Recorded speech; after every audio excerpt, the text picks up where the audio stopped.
Chapter 4500. Yes, Senior. Gongshu Yiming hurriedly answered, standing there. We are Dongfang Yushan Shimen Hengyue, Nangong Pingping and Baiming Chi Han. Greetings, Master of Stars and Moon. The four extraordinarily dignified 7th grade elemental force grandmasters cupped their fists in greeting. Greetings, immortals. Fairy Xingyu did not find it strange and said with a smile. The last time I explored the Star Moon Palace, the four aristocratic families did not send the four fellow immortals. I presume that the four fellow immortals have already obtained opportunities in the Star Moon Palace and become literary sages? Dongfang Yushan smiled. You're right. The patriarchs of the four aristocratic families also sent us to greet you. Thank you for providing us with information. If you need our help in the future, please feel free to ask. When it comes to cooperation, both sides will benefit, but if we don't, both sides will suffer. Fairy Xingyu nodded slightly. Please go back and report to the patriarchs of the four aristocratic families that Jiaxing Lu is Xingyu's Jiaxing Lu and Moon Embracing Palace is Xingyu's Moon Embracing Palace. If they leave Xingyu, they will no longer be Jiaxing Lu and Moon Embracing Palace. The four Confucian cultivators looked at each other. Although they did not quite understand the meaning of these words, they somewhat understood in their hearts. They hurriedly nodded and said, We understand. After we reach the Star Moon Palace, we will definitely pass on these words to the patriarch. Good. Fairy Xingyu flicked her sleeves and said, The signs of the Star Moon Palace's appearance have already appeared. It won't be long before the Star Moon Palace appears. As usual, I will go in first, followed by the four aristocratic families. Thank you, Fairy. Dongfang Yushan looked at everyone and said, We will take our leave first. See you in the Star Moon Palace. Fairy Xingyu responded, and turned to fly to the resting place of the Jiaxing Lu disciples. Dongfang Yushan flew back with Baiming Chi Han and the others. Nangong Pingping smiled and said in a low voice, Brothers, this Master of Stars and Moon seems very arrogant. She doesn't seem to take us seriously. Why? Brother Nangong seems to be interested in this woman? Baiming Chi Han looked at Nangong Pingping with interest and smiled. I'm interested. Nangong Pingping did not hide his intentions and replied, It's a pity that before I left, the patriarch reminded me again and again that I must not disrespect the Master of Stars and Moons. I have the heart but not the strength. As long as you have the heart, you have the intention, Shimen Hengyue said with a smile. This huge star moon really makes all the forces in the world envious. If you can deal with the Star Moon Lord, doesn't Xingyue belong to the Nangong family? Nangong Pingping hurriedly waved his hand and said, I only have the intention. The one with the power is Brother Dongfang. As long as he lifts a finger, Xingyue, Dongfang Yushan hurriedly stopped Nangong Pingping when he saw that Nangong Pingping's words were getting more and more unbearable. Brothers, just say what you want, don't be too frivolous. How could someone who could establish Star Moon be an ordinary person? The patriarch has already told us to be careful, so why should we look for trouble? I don't know about other cultivators, but senior brother Hung Si, who entered the Star Moon Palace last time, clearly said that the Master of Stars and Moons is a mutant. If you want to obtain an opportunity in the Star Moon Palace and come back alive, don't provoke the Master of Stars and Moons. Nangong Pingping shrunk his neck and said with a smile, I'm just saying. The disciples of the four great families flew back to the flying boat as they spoke. Beside the Chitty River, Xiaohua looked at the sparkling water and the moonlight and transmitted his voice, Senior Suji did not understand why Xiaohua transmitted his voice and replied, What's the matter? Although Xiaohua was about to speak, he hesitated for a moment when the words reached his mouth. Just say it.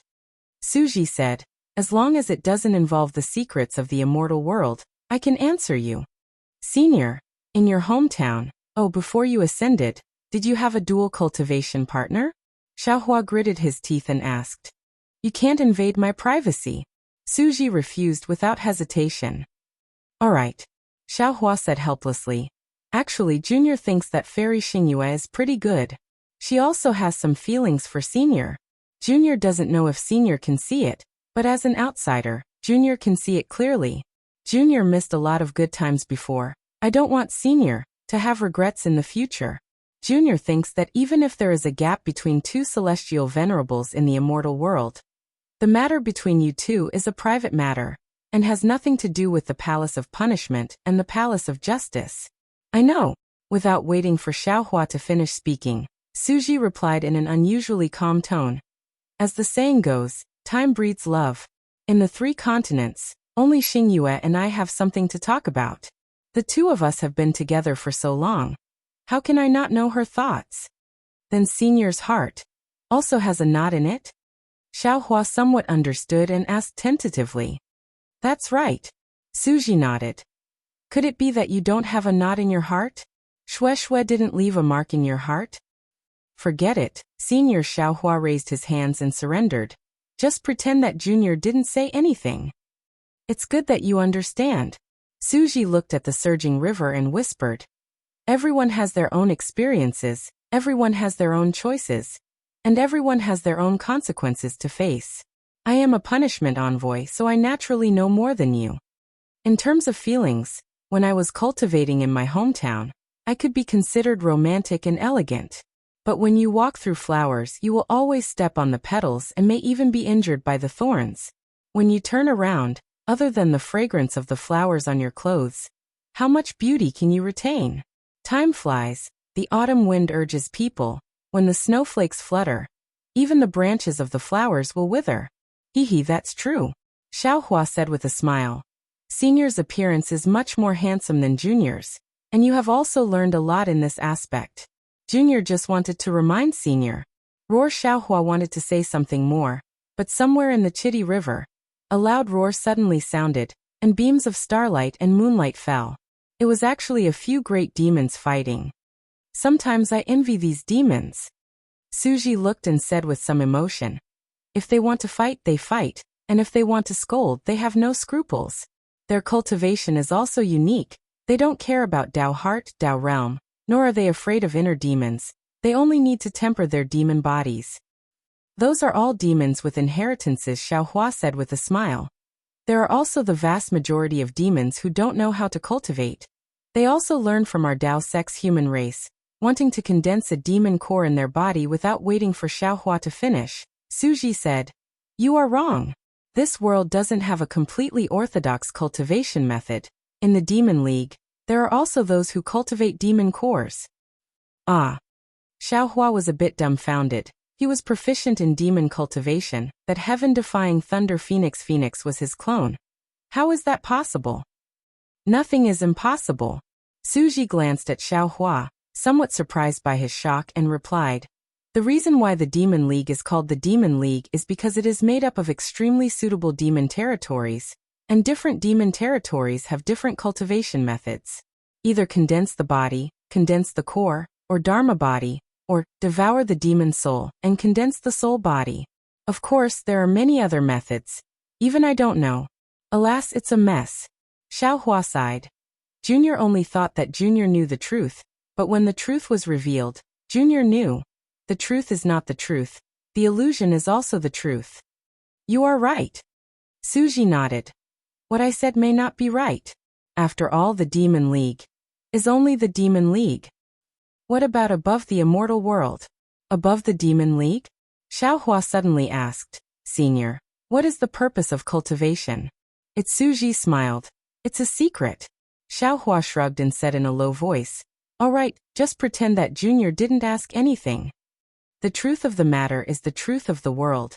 It is also like water flowing when the channel is right. If it is not the time for you to know, then you don't have to know. And when it is time for you to know, the truth will float in front of your eyes without waiting for you to find it. Suji said, I have been a punishment envoy for so many years. I have also experienced many things. From these things, I have obtained 4 words. Let nature take its course. Xiaohua's words hit the nail on the head. Yes, that's right. Suji nodded, not sounding surprised. You have a very easygoing temper. It is easy for you to let nature take its course. This is also Junior's shortcoming. You can say that I am an unambitious person.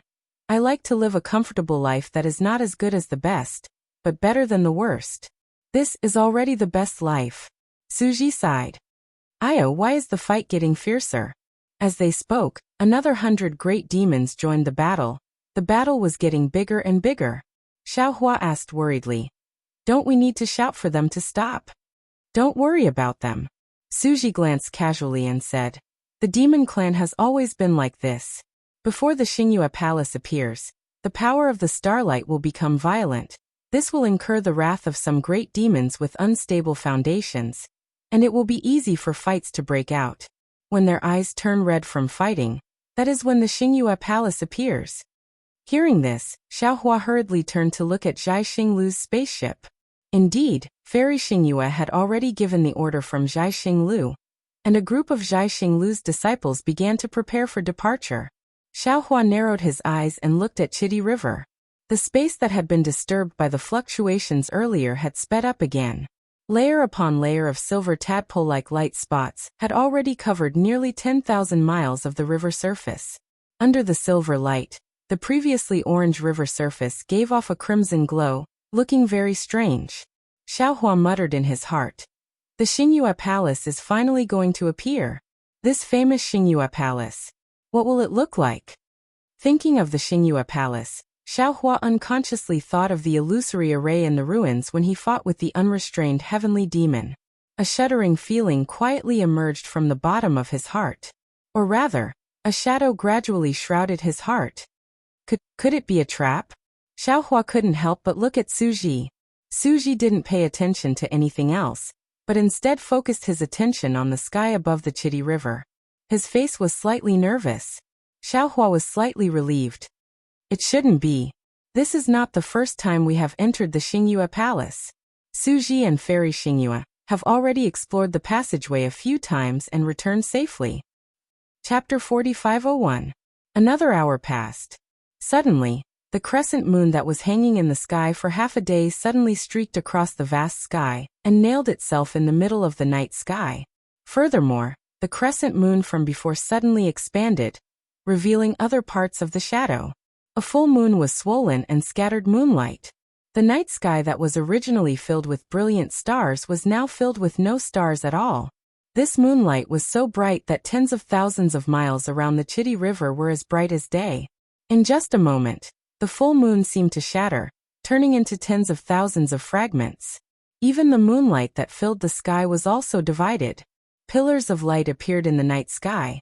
And at this time, the night sky seemed to be unable to cover the Chitty River, turning into darkness that was mixed in between the pillars of light. Boom! A muffled sound rang out.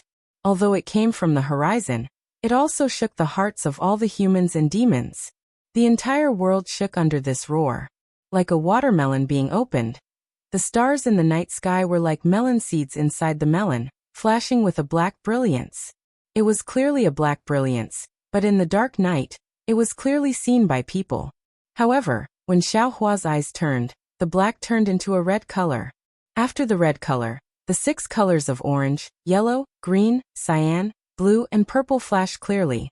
In the end, every starlight turned into a halo, revealing a translucent milky white starlight.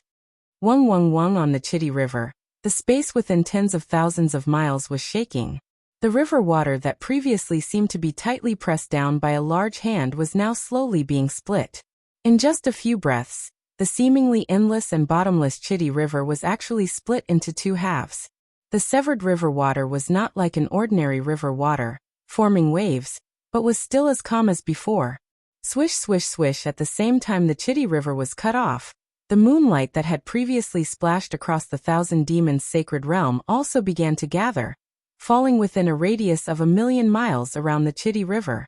The mottled light and shadow looked like a layer of a giant tree's crown blocking the Thousand Demons' sacred realm. As the light and shadow fell, a thick shadow gradually appeared. An indescribable majesty, heaviness, fear, and suppression seeped out from this shadow. With the appearance of this black shadow, countless chaotic fluctuations rushed out in all directions. Space began to be disturbed, and the heaven and earth origin energy, as well as the aura of righteousness, turned into chaos. An apocalyptic pressure descended upon the Crimson River. Primordial world? As soon as Xiaohua came in contact with this fluctuation and aura, his expression immediately changed. He was simply too familiar with this aura. The ruins were still fine, as the aura of the human clan had rushed out of the desolation aura. However, the incomplete desolation continent was filled with this kind of desolation aura. However, on the incomplete eldritch continent, the aura of the eldritch continent was not complete, or rather, it was as ordinary as grass. It did not have the domineering and ferocious aura of the Star Moon Palace before him. Boom, boom, boom. In the middle of the moon, the silhouette of the Star Moon Palace was revealed. Following that, countless pillars of stars shot down. Just like the moonlight, the starlight that had previously covered the entire Thousand Demons sacred realm was now all projected onto the outline of the Star Moon Palace. Pillars of starlight transcended time and space and landed on the Chitty River. The pillars of starlight were first twisted into knots before rushing into the outline of the Star Moon Palace. In just a few breaths' time, a huge object whose entire outline could not be seen clearly appeared above the Chitty River. This huge object was completely condensed from the brilliance of the moon and stars. Countless huge spots of light swam wantonly within it. Every time it moved, a majestic desolation aura would rush into the Thousand Demons sacred realm. Wherever this desolation aura passed, hundreds of miles of space would be penetrated, forming a chaotic layer that isolated the Star Moon Palace from the Thousand Demons sacred realm. Senior, is this the Star Moon Palace? Seeing that the Star Moon Palace had appeared, but it was not what he had imagined at all, Xiaohua could not help but ask, "Why, can't I see the palace door?" "I can't see the palace either," Suji replied indifferently. "Who told you that the Star Moon Palace must be a palace? Who told you that something named by Fairy Xing you must have a plaque of the Star Moon Palace?" "Sigh, I understand now." Xiaohua sighed. "This Star Moon Palace might not be a palace at all. It might not be.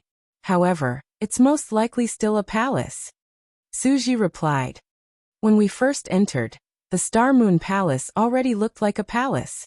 Otherwise, why would Fairy Xingyu name this object the Star Moon Palace?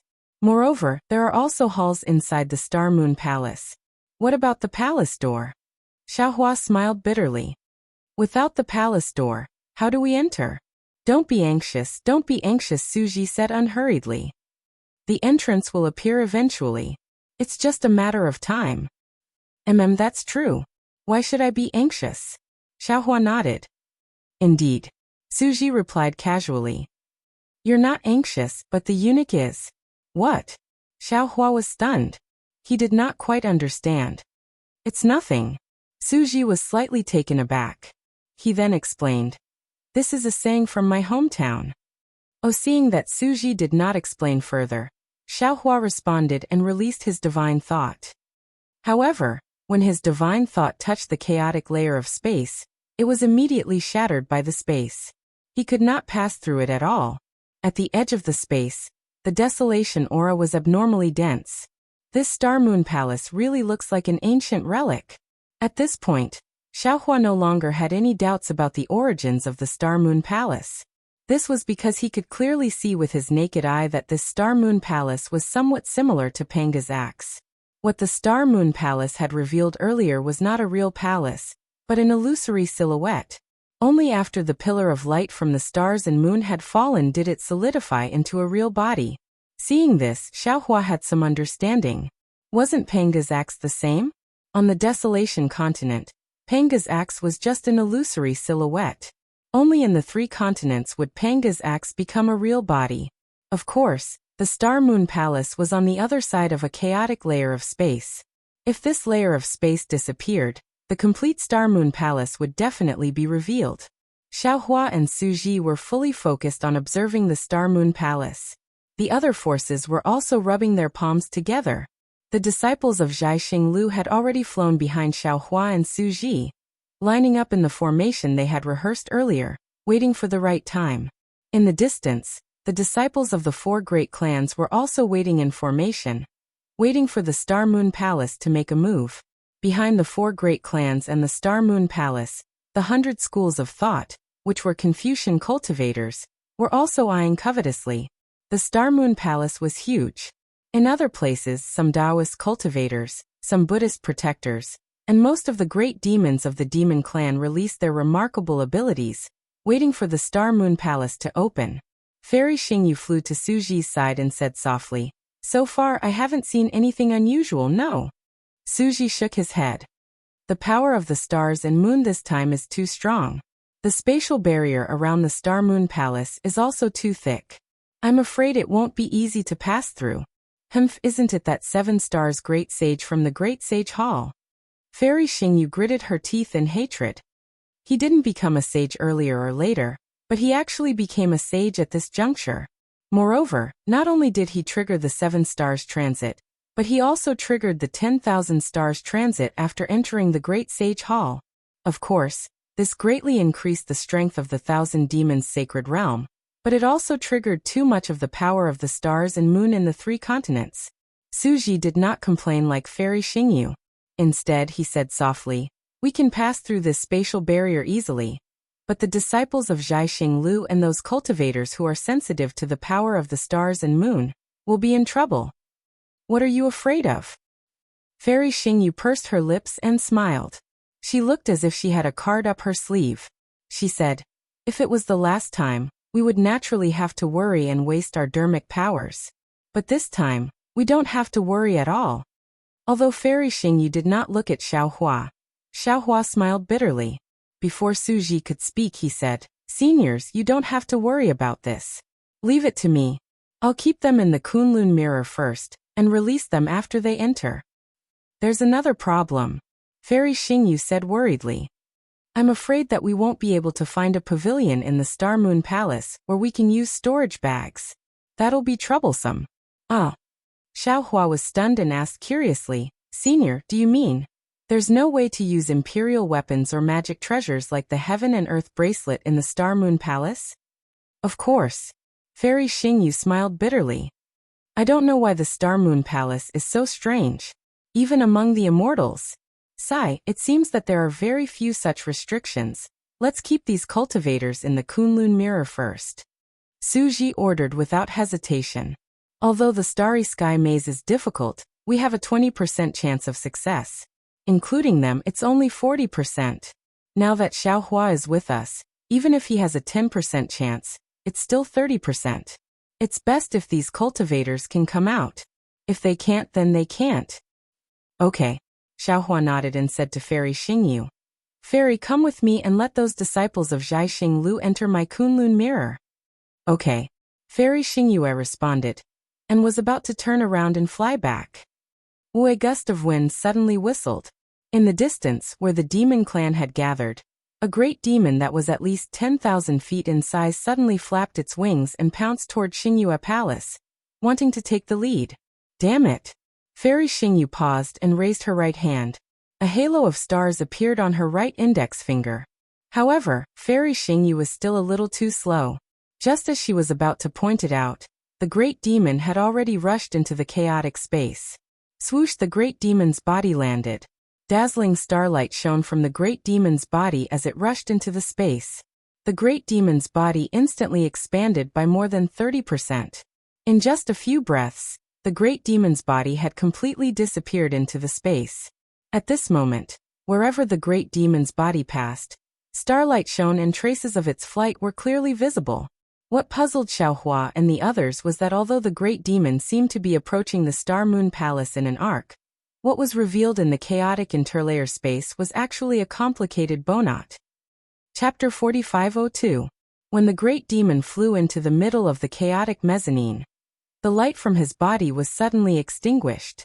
His body, which had expanded previously, rapidly shrank at the same time and returned to its original size in the blink of an eye. Not only that, but in the next few breaths, the great demon's body continued to shrink until it was only 30% of its original size. You're courting death." Fairy Xingyu's expression was cautious at first, but when she saw the great demon's body shrink, a sneer appeared on her face. She said to Xiaohua, "Let's go. There's no need to look anymore. The door to the Star-Moon Palace has not been opened yet. If you go in now, you'll only die." "Oh." Xiaohua nodded and retreated steadily. His gaze was still fixed on the great demon.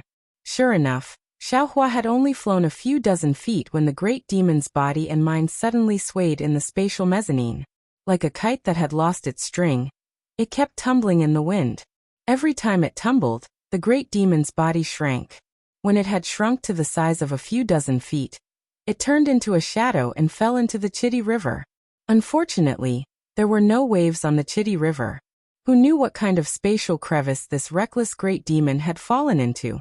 You want to enter the Star Moon Palace before my Zhai Xinglu? What a joke! Fairy Xingyu said hatefully. If the Star Moon Palace was so easy to enter, would the 4 aristocratic families let my Zhai Xinglu enter first? Xiaohua smiled faintly and did not agree. He was still wondering why the spatial mezzanine was so strange. Fairy Xingyu ordered, and the disciples of Zhai Xinglu obeyed. Xiaohua took out the Kunlun mirror and activated his dermic powers to send the disciples into the Kunlun wonderland. Gongshu Yisin, Gongshu Yiming, and Mo Jianli naturally followed him in. However, they were in the Shenhua continent.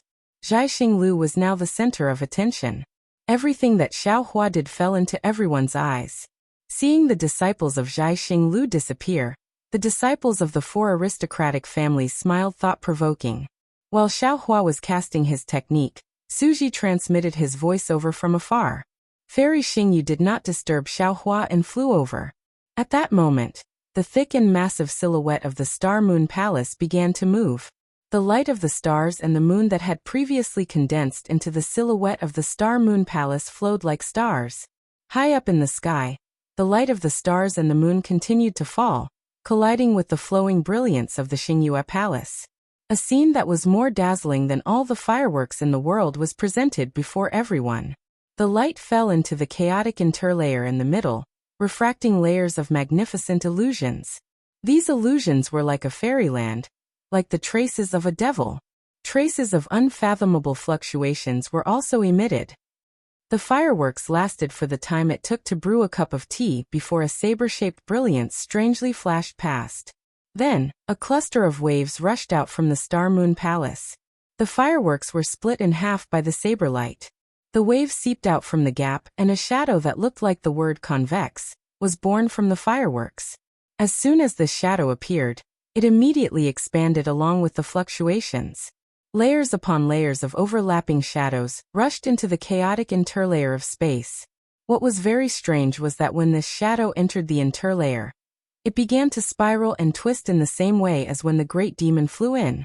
In just a moment, countless convex-shaped shadows began to spread throughout the entire interlayer of space. No one could tell which shadow was connected to which. Xiaohua Suji called out in a deep voice. This is the door of the Star Moon Palace. Let's prepare to enter. Xiaohua had just kept the Kunlun mirror and flew to Suji and Fairy Xingyu's side. When he saw this situation, he naturally knew that the Star Moon Palace door had appeared. However, what Xiaohua had never expected was that this Star Moon Palace door was a little too strange, wasn't it? Not to mention that there was no lofty gatehouse, not to mention that there were no imposing flower pillars. There wasn't even the outline of the door. It was just a specious shadow. Of course, the way the shadow appeared was really annoying. The path that stepped into the shadow was filled with death. Xiaohua involuntarily cried out. Ah? This is the so-called Star Moon Palace door? I've thought about it for a long time and looked forward to it for so many years. I really never dreamed that the Star Moon Palace door would be like this. Do you think that the palace door is all dignified? Do you think that the palace door is all carved beams and painted pillars? Fairy Xingyu sneered. Don't you see that there are 9 other doors in the Immortal Palace? In addition to these 9 doors, there are also side doors and side doors. If an ordinary Confucian cultivator wants to enter the Immortal Palace, do you expect him to enter through the main door? Xiaohua touched his nose in boredom and said with a wry smile. Yes, cats have their own ways, and mice have their own ways. Could it be that the Star Moon Palace door is different from the usual one? In the eyes of the ancient god clan, we are indeed inferior to cats and mice. Fairy Xingyu sighed.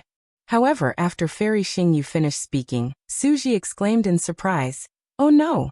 Xingyu, look, the light path of the palace door did not break through the spatial mezzanine. We are not even qualified to set foot in the palace door. How is that possible? Fairy Xingyu was shocked. She hurriedly looked over. Sure enough, countless convex light shadows covered the spatial mezzanine. However, these light shadows were all within the mezzanine, and none of them fell on the edge of the mezzanine. Damn it, damn it, damn it. Fairy Xingyu cursed angrily and flew toward the Chidi River. Suji looked at Xiaohua and slowed down a little. Xiaohua asked in a low voice, "Senior, what did it look like in the past?" In the past, the shadows of these palace doors came out from the spatial mezzanine. There were tens of thousands of shadows in the space. Suji explained in a low voice. We only needed to rely on our celestial artifacts to find the correct shadows and the correct route. Now that the shadows of the palace door can't be seen, Senior's celestial artifacts can't work, right? Xiaohua asked. Yes, that's right. Suji nodded and explained.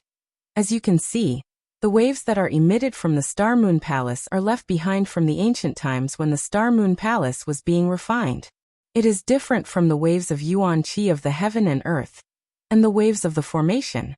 When these fluctuations fall into the space of the Thousand Demons' sacred realm, they will collapse the nearby space, forming a kind of mezzanine.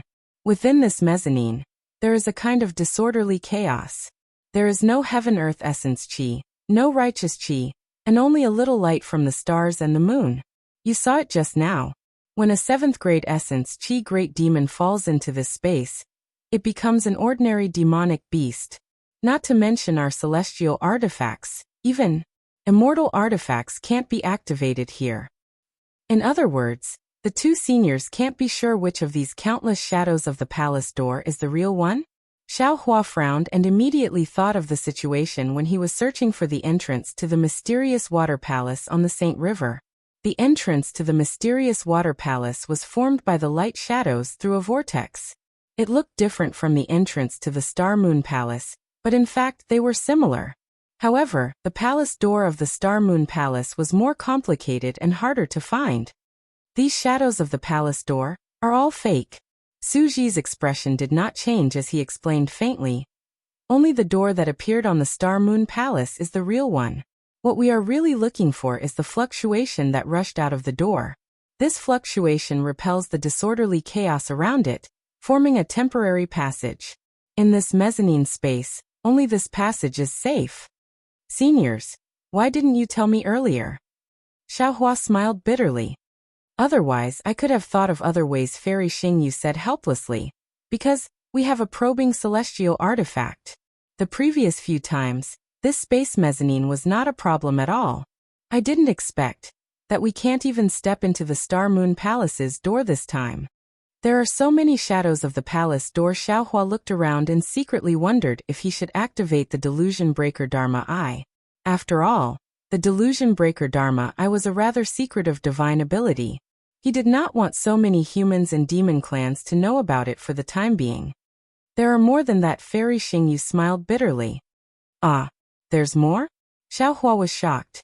As expected, before he could finish his sentence, he saw the Star Moon Palace move again. The brilliance of the stars and moon that had condensed into the Star Moon Palace flowed again. The protruding door also moved. As it moved, another wave of fluctuation was generated from the door, crashing into the spatial mezzanine. Illusory palace doors that were exactly the same as the previous one appeared again. They either intersected or overlapped with the previous ones, causing the entire spatial mezzanine to become even more chaotic. Damn it! Fairy Xingyu could no longer bear it. She opened her mouth and spat out a palm-sized star shuttle. As soon as the star shuttle appeared, it immediately emitted bright starlight. Countless heaven and earth Yuan Qi rushed into it like a gust of wind. Fairy Xingyu formed a seal with one hand. This seal was so obscure that even someone as strong as Xiaohua could not understand it. When Fairy Xingyu's hand glowed with moonlight that resembled fireflies, she raised her hand and waved it. The moonlight fell into the star shuttle. Whoosh! The star shuttle was transparent and rushed into the sky. Whoosh! The star shuttle landed in the space mezzanine in front of Xiaohua and immediately exploded, turning into a starry sky that was thousands of miles in size. There were many stars twinkling in the starry sky. Each star corresponded to a shadow of a palace door within this 1,000 miles. Penetrate! Fairy Xingyu shouted softly. Every star extended a pillar of stars and shot into the space mezzanine. It seemed that Fairy Xingyu wanted to break through the space mezzanine by force. The pillar of starlight shot into the spatial mezzanine. Similar to the great demon from before, it expanded abruptly. However, after charging a few li, the pillar of starlight showed signs of dissipating. Moreover, the pillar of starlight started to bend, and its entire trajectory condensed into a knot of light. Disregarding the fact that the knot of light was intermittent, whether Xiaohua and the others could safely reach the correct palace door phantom after charging through the pillar of starlight. Based on the fact that the pillar of starlight had turned into stardust after charging a few more li, Xiaohua understood that given immortal Xingyu's methods, she probably wouldn't be able to find the true palace door phantom. Suji, give me a hand. Fairy Xingyu shouted, unwilling to admit defeat. I don't believe it. Chapter 4503. Even if I can help you, I'm afraid we don't have enough time. Suji's face also showed disappointment as he replied bitterly. It will take too long for your star shuttle to rush into the spatial mezzanine. I'm afraid we won't be able to find the real palace door. The palace door of the Star Moon Palace has already closed. What? Xiaohua was shocked again. How long will the palace door of the Star Moon Palace last? Why didn't you say so earlier? Suji did not explain to him. He only said, 2 hours at most, half an hour at least. Oh, there's still time. Xiaohua nodded and asked again. If this junior can find the general area, senior will be able to activate the star shuttle, right? You can determine the general area? Fairy Xingyu was overjoyed. This junior will try. Xiaohua nodded. However, this junior can't guarantee it. Xiaohua, you are indeed our savior. Fairy Xingyu shouted. Suji, your divination technique is really accurate. Seniors, get ready. Xiaohua said in a low voice as he looked around. On the entire Crimson Ground River, tens of thousands of humans and demons were watching the three of them perform a one-man show. By the way, senior, you can also ask the 4 great families and the great demons to think of a way. We can't always be the vanguard. Xiaohua thought of a way to distract them and whispered to Fairy Xingyu. Fairy Xingyu nodded and said, yes, they used to follow Zhaixing Lu and drink soup. Now let them do something. After saying that, Fairy Xingyu flew up into the sky and sent a voice transmission to the 4 great families, the Confucian cultivators, and the great demons of the demon clan. Xiaohua nodded at Suji, and the 2 of them flew closer to the spatial mezzanine. Suji waved his hand and the exploded star shuttle was restored. The dim starlight fell into his hand. Xiaohua stopped and turned his head to look. Under Fairy Xingyu's voice transmission, the 4 great families and the Confucian cultivators were also a little flustered. They gathered together to discuss, while the great demons of the demon clan rushed into the mezzanine one after another. They each found a direction and activated their innate divine abilities, trying to find the real palace door. Senior Xiaohua whispered, please protect this junior. I don't want others to see my divine abilities. All right. Without another word, Suji raised his arms high into the sky and spread his 5 fingers.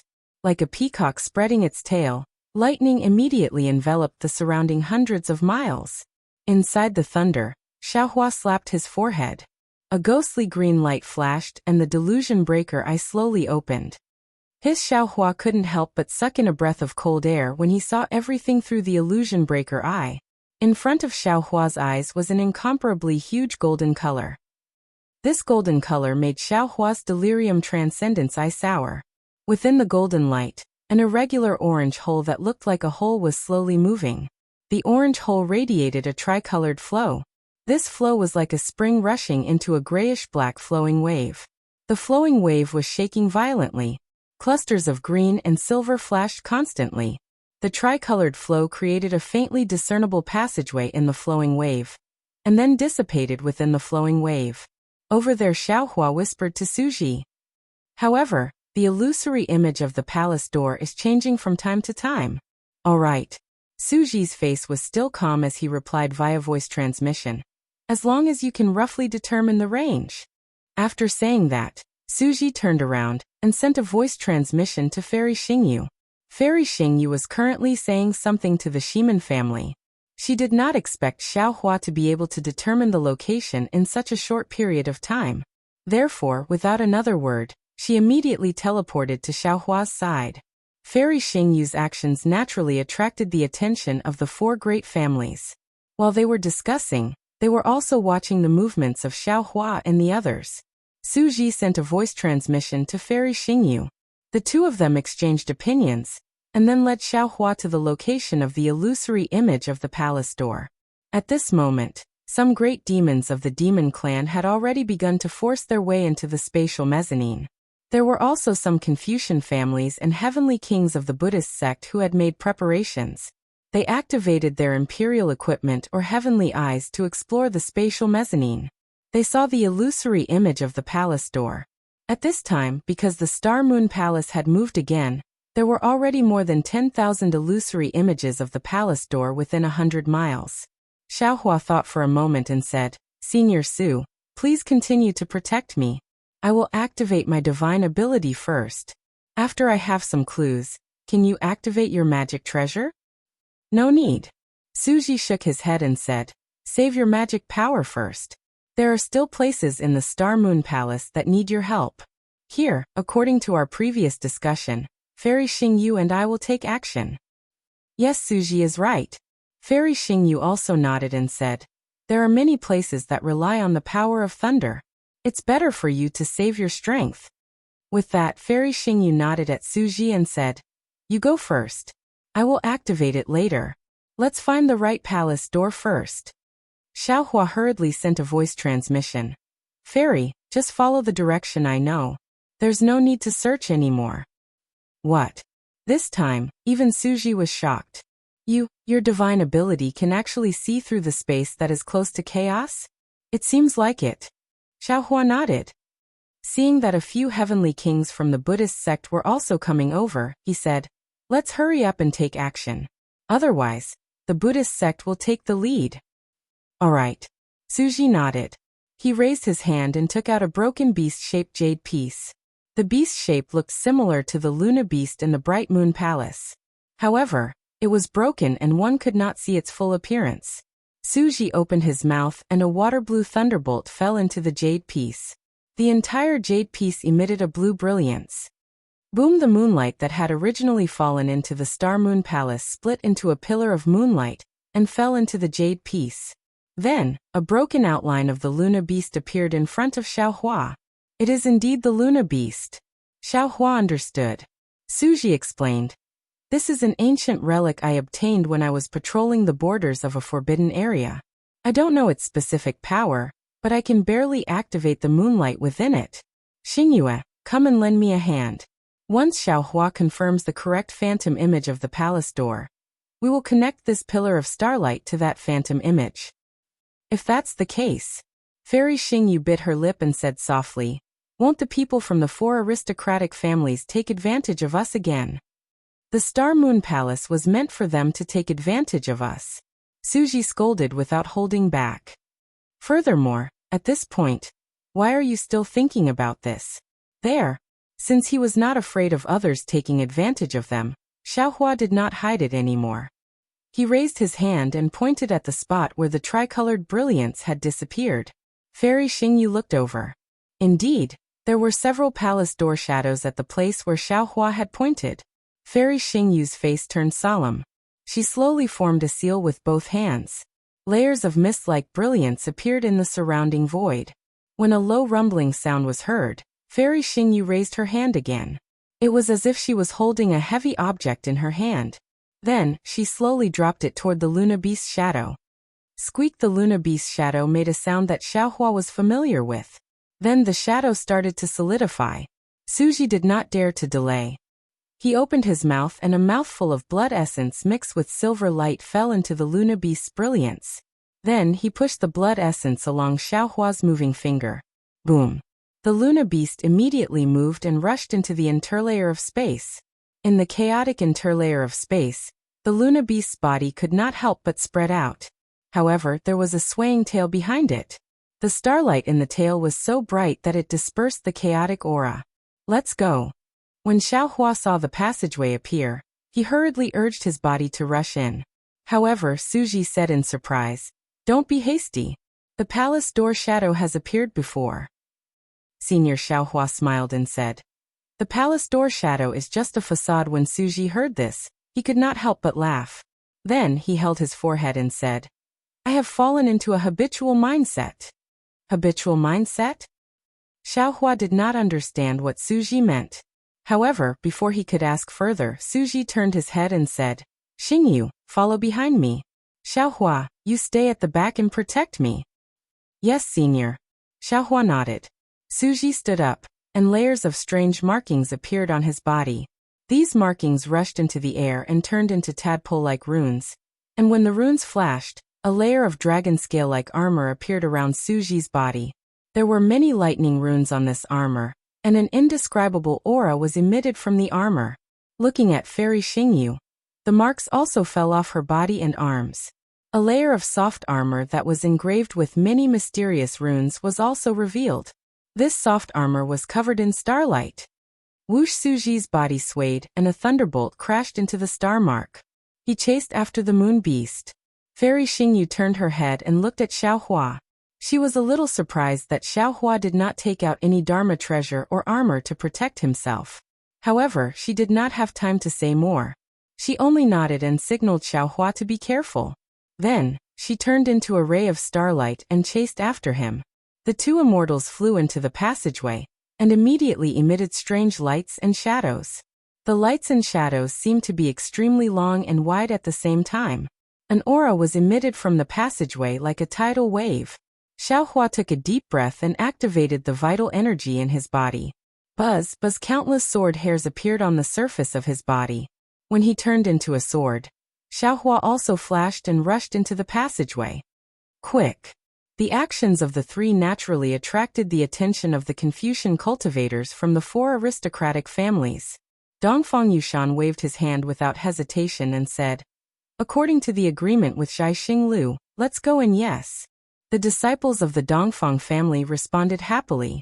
They formed a group and flew toward the Chidi River. The starry sky passageway, which was dozens of feet wide, became bigger and bigger and expanded in all directions. Before the disciples of the Dongfang family arrived, the Buddhist sect's guardians, who had been paying attention to Xiaohua and the others, had already arrived. They also activated their bodies without hesitation and entered the passageway. Chapter 4505. Damn it! Dongfang Yushan cursed under his breath. The four aristocratic families followed behind Zhaixing Lu, which was a form of order and a form of respect. Now that the Buddhist sect had broken it, the Dongfang family felt as if they had lost all face. However, Dongfang Yushan only cursed once before his gaze fell on the spatial mezzanine again. Within the spatial mezzanine, a streak of lightning, a streak of starlight, and a streak of sword light formed a knot-like trajectory within the spatial mezzanine. They were already nearing the shadow of one of the palace doors. Dongfang Yushan was just about to raise his hand to give the order when suddenly, an unfamiliar face emerged from the crowd of Confucian cultivators in the distance.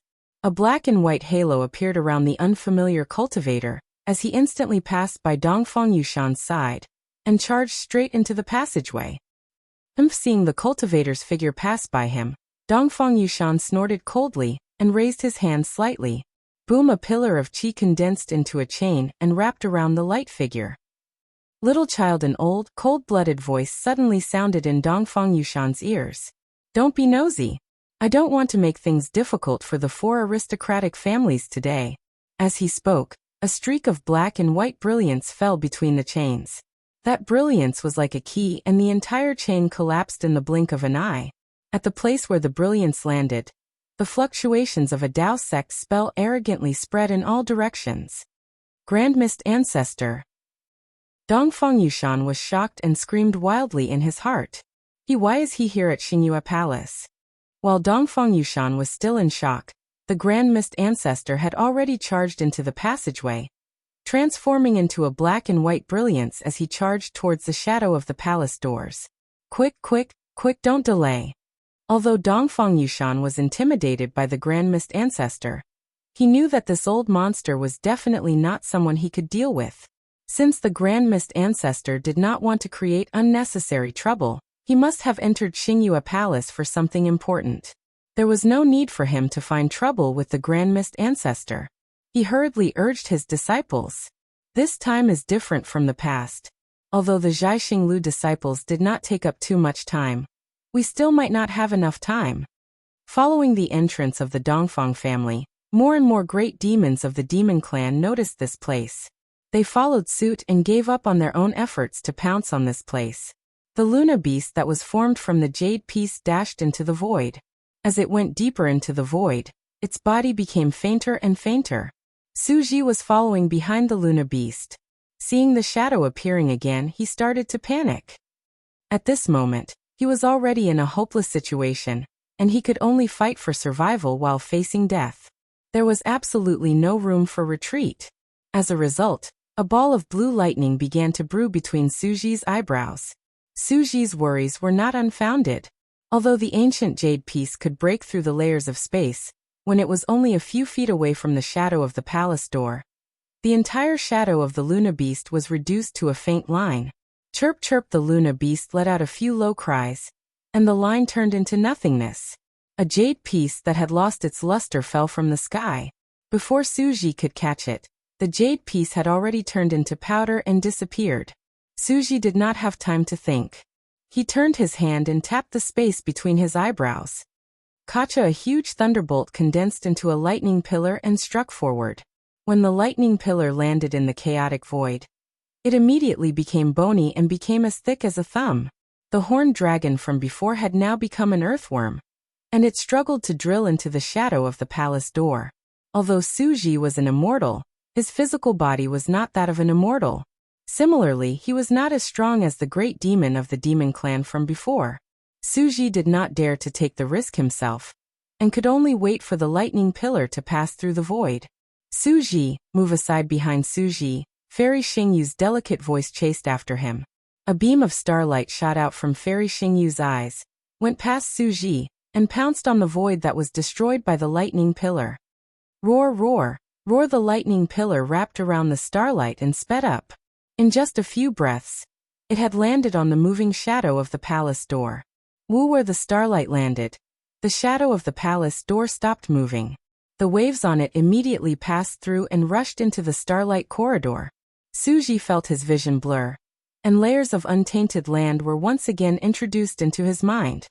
Suji let out a long sigh. This strange situation was exactly what he had seen when he had rushed into the illusory shadow of the palace door. At this point, all the changes had been overcome. Things had returned to the original track that he and Fairy Xingyu had planned. Let's go. Suji raised his hand and waved. The star shuttle in his hand rushed into the shadow of the palace door like a meteor. His body was still like a thunderbolt, following the star shuttle closely. Suji had gone. Fairy Xingyu was delighted. She turned to look at Xiaohua, who was following behind her, and could not help but feel emotional. If Xiaohua had not found the correct shadow of the palace door and urged him, even if Suji had used the ancient jade slip, it would have been impossible for him to connect the shadow of the palace door to the starlight corridor in time. Be careful. There may be chaotic storms ahead. Fairy Xingyu reminded him and sped up, following behind Suji. Xiaohua nodded. With a flash of sword light, he also entered the shadow of the palace door. Behind Xiaohua, the waves of starlight that were as brilliant as fireworks rushed all the way to the edge of the spatial mezzanine. Boom. The moment the shockwave rushed out, a huge protruding star mark appeared in the night sky above the Crimson River. This star mark was several miles in size and had many folds of light, just like a huge palace gate. Let's go. At this time, the disciples of the Dongfang family had already entered. The disciples of the Shiman family, the Nangong family, and the Baiming family were preparing. When they saw the expected door appear, they did not wait any longer. They each chose a direction and entered at the same time. The four great clans had just entered the passageway when the Star Moon Palace moved again. However, this time, there was a link at the palace door that was connected to the Thousand Demons' sacred realm. When the Star Moon Palace moved, the passageway that was condensed from starlight also moved. The passageway was also pulled by the almost chaotic interlayer of space. Although it moved, the aura in the chaotic space rushed into the starlight passage through the gaps in the starlight again. Whoosh, like a real storm, the chaotic aura rushed out from all parts of the passage without any pattern. Suji and Fairy Xingyu were already experienced. When they saw that the starlight passage was somewhat entangled, they immediately became vigilant. As they released their divine senses, They immediately dodged when they sensed signs of a storm. As for Xiaohua, his flying technique was not inferior to Su Ji's and Fairy Xingyu's, so he was even more sensitive to approaching danger. In particular, when the chaotic aura passed through the Starlight Passage, Xiaohua instantly felt a sense of familiarity. Even if he did not use his divine senses, he could still dodge in time. Some distance behind Xiaohua were the Buddhist protectors who had rushed in first. They weren't as relaxed as Xiaohua and company. Seeing the chaos storm suddenly descend, the two sons of Buddha didn't have time to dodge. The chaos aura landed on their bodies. Boom, boom, boom. Their bodies suddenly expanded. Before they could react, their flesh and blood had already exploded, turning into dust and vanishing without a trace. The other Buddhist protectors who were lucky enough to dodge did not dare to be negligent. They did their best to activate their Buddhist clouds and rushed into the distance. After the Buddhist protectors, it was naturally the unfamiliar Taoist cultivator. At this time, the Taoist cultivator's forehead was filled with two colors, black and white. The black and white colors condensed into fine lines that connected the cultivator's two eyes. The left eye of the cultivator seemed to have no pupils, and was only pure white. The right eye of the cultivator was completely filled with pupils, and was only pure black. The cultivator's eyes were expressionless in the blink of an eye. However, when the cultivator flew past the chaotic storm, he looked at the light in the distance and said in the voice of the Grand Mist Ancestor, "This Taoist cultivator is indeed Xiaohua. When did he become so powerful? He's a human Mahayana realm cultivator. Back then, this old man's cultivation was only at this level. How could he have cultivated to such a level in just a few hundred years? If he had such a cultivation level, how could he be suppressed in the 1,000 demons sacred realm? Right now, all the Confucian cultivators in the 100 schools of philosophers are talking about the profound yellow board, the Fortune Gate disciples, and the Grand Ascension stage human who streaked across the sky like a meteor. But who can tell me where he came from?" The Grand Mist Ancestor was almost muttering to himself. Based on the clues we have now, he was the first to appear when I escaped. However, at that time, he was at the Eye of the West Sea. Later, he appeared in the Yu Province's Longevity Town. If I'm not mistaken, he must have arrived at the Longevity Town through the Eye of the West Sea. Damn it, this bastard's luck is too good. There are so many spatial veins, and only a few people can come out alive. He just happened to be able to enter one of them. Sigh, if I had known that this Xiaohua was so mysterious, I would have brought him out back then. The Grand Mist Ancestor was already regretting his decision. If I had subdued him back then, wouldn't he be my powerful right-hand man now? But now, I've already offended him, and this enmity is not easy to mend. After that, I even let Taoist Master Qing Su and Master Heaven Flipping covet his forces in the Soaring Dragon Mountain Range. I don't even know if he's discovered it now. Of course, it was only for an instant, and the Grand Mist Ancestor said coldly, so what if we fall out? Right now, the 3 continents are in turmoil, and heroes are emerging in large numbers. There are as many heroes as there are hairs on an ox in this chaotic world, but there is only one true emperor. With the Yin Yang Illustrated Handbook, it's only a matter of time before I recover to the peak of the Grand Ascension stage. Let me ask you, who in this world can be my opponent? Xiaohua is nothing more than a helper sent by the heavens to assist this old man in achieving hegemony. If he is tamed, then this old man doesn't mind giving him some benefits. If he is unruly, then this old man also doesn't mind personally eliminating him. The so-called Fortune Gate is merely a gift given to this old man by the heavens. Chapter 4506. Ha. The Grand Mist Ancestor couldn't help but laugh at the thought of this.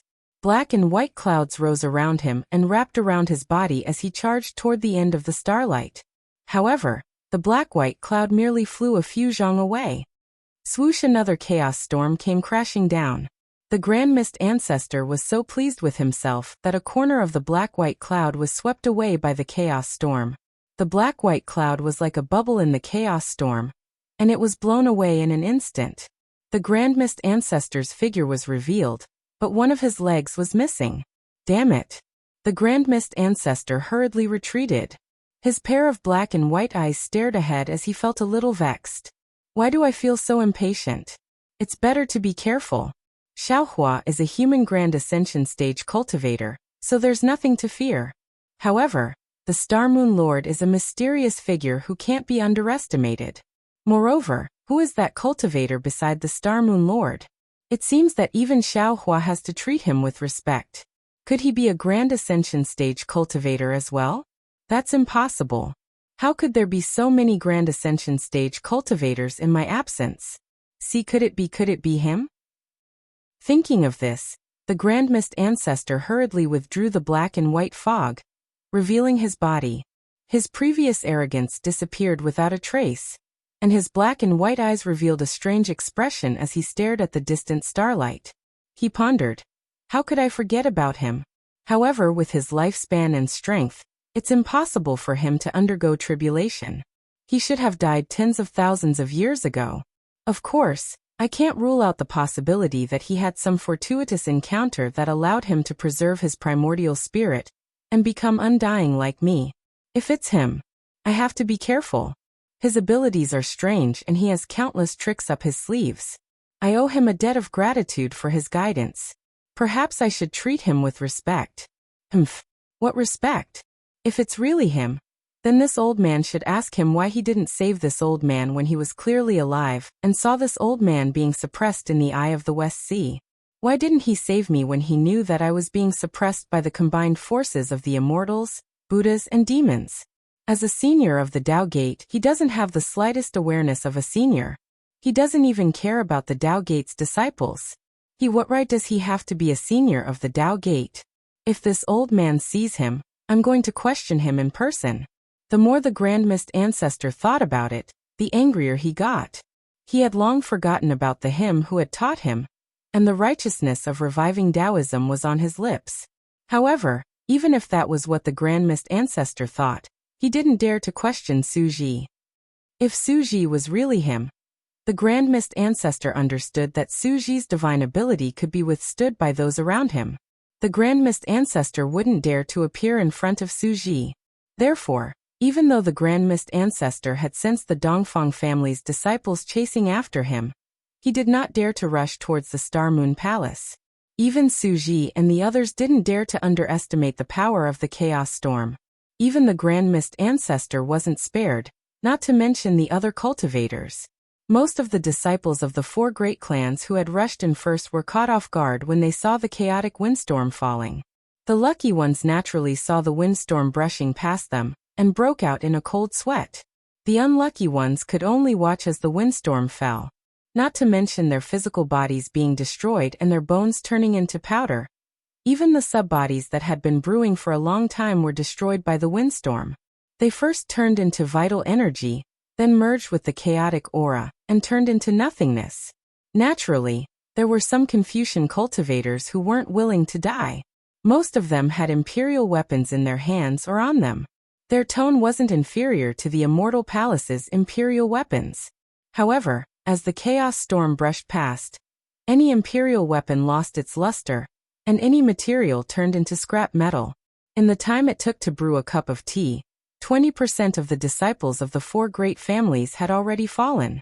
Change Formation and advanced Dongfang Yushan saw that the situation in the Starlight Passage was more dangerous than he had expected. He didn't dare to delay and hurriedly transmitted his orders. Unfortunately, within the Starlight Passage, his strength of a mere 7th level origin power martial grandmaster wasn't enough. No one could hear him. Dongfang Yushan had no choice but to shout at the top of his lungs. Fortunately, the Dongfang family's foundation was rare in the hidden immortal continent. The disciples who were selected to enter the Star Moon Palace were mostly elites of the human race. They still had the ability to remain calm in the face of danger. When they heard Dongfang Yushan's orders, they immediately stabilized and hurriedly changed their formation. In a scattered star formation, they advanced inwards. If the Dongfang family could do this, the Shiman family, Nangong family, and Baiming family could do the same. The four great families occupied the entire Starlight Passage and rushed towards the Star Moon Palace. Compared to the four great families, the Confucian cultivators of the 100 schools of philosophers were slightly inferior. However, the human race was strong in unity and order. Although nearly 30% of the disciples had fallen in the chaos storm, they still stubbornly advanced towards the Star-Moon Palace. Compared to the human race, the great demons of the demon race were far inferior. They also had some allies, but not many. When they saw the door of the Star-Moon Palace appear, and the human race begin to enter in an orderly manner, they became anxious and swarmed towards the door. The more impatient ones had already bypassed the human cultivators and subconsciously flew in among them. The more meticulous ones waited for the human race to finish entering before finding some great demons to enter with them. Of course, this disorder had its advantages and disadvantages. The advantage was that the chaos storm fell. Due to the disorder of the great demons, they were scattered all over the passage, and the chances of being hit by the chaos storm were not very high. However, it was also this disorder that slowed down the speed of entering the passage. Not long after, the Star-Moon Palace moved again, and the chaos storm fell again. There were no surprises at all. Under the aura of chaos, the great demons of the demon race first emitted dazzling starlight, and their bodies rapidly expanded. Then, without waiting for their bodies to come into contact with the starlight passage, boom, every bit of flesh and blood in the great demons' bodies exploded. This exploded flesh and blood separated from the starlight, and immediately turned into nothingness. Go, go, go. The great demons of the demon race were all terrified. They scrambled to fly towards the Star-Moon Palace with all their might. It was inevitable that the passage would be somewhat chaotic. However, it was fortunate that this was not the first time that the Confucian cultivator clans had entered. They were already prepared and gave up part of the space to avoid the great demons. After a full hour, there were no longer any traces of humans or demons on the Crimson Earth River. Although the moon and stars were still bright, and the night wind was blowing, the endless loneliness was still spreading in all directions, even more endlessly than the aura of primordial times. At this moment, the area of 100,000 miles around the Star-Moon Palace was filled with endless whirlpools of wind blades. Although the appearance of the Star-Moon Palace only triggered the aura of chaos within 1,000 miles, the changes in heaven and earth caused by the Star-Moon Palace were not limited to this. Although the wind blades formed small whirlpools, there was a huge whirlpool that surrounded the entire Star-Moon Palace.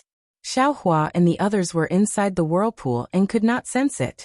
However, the demon race inside the whirlpool could sense that even if they released their primordial thoughts could not come within 100,000 miles.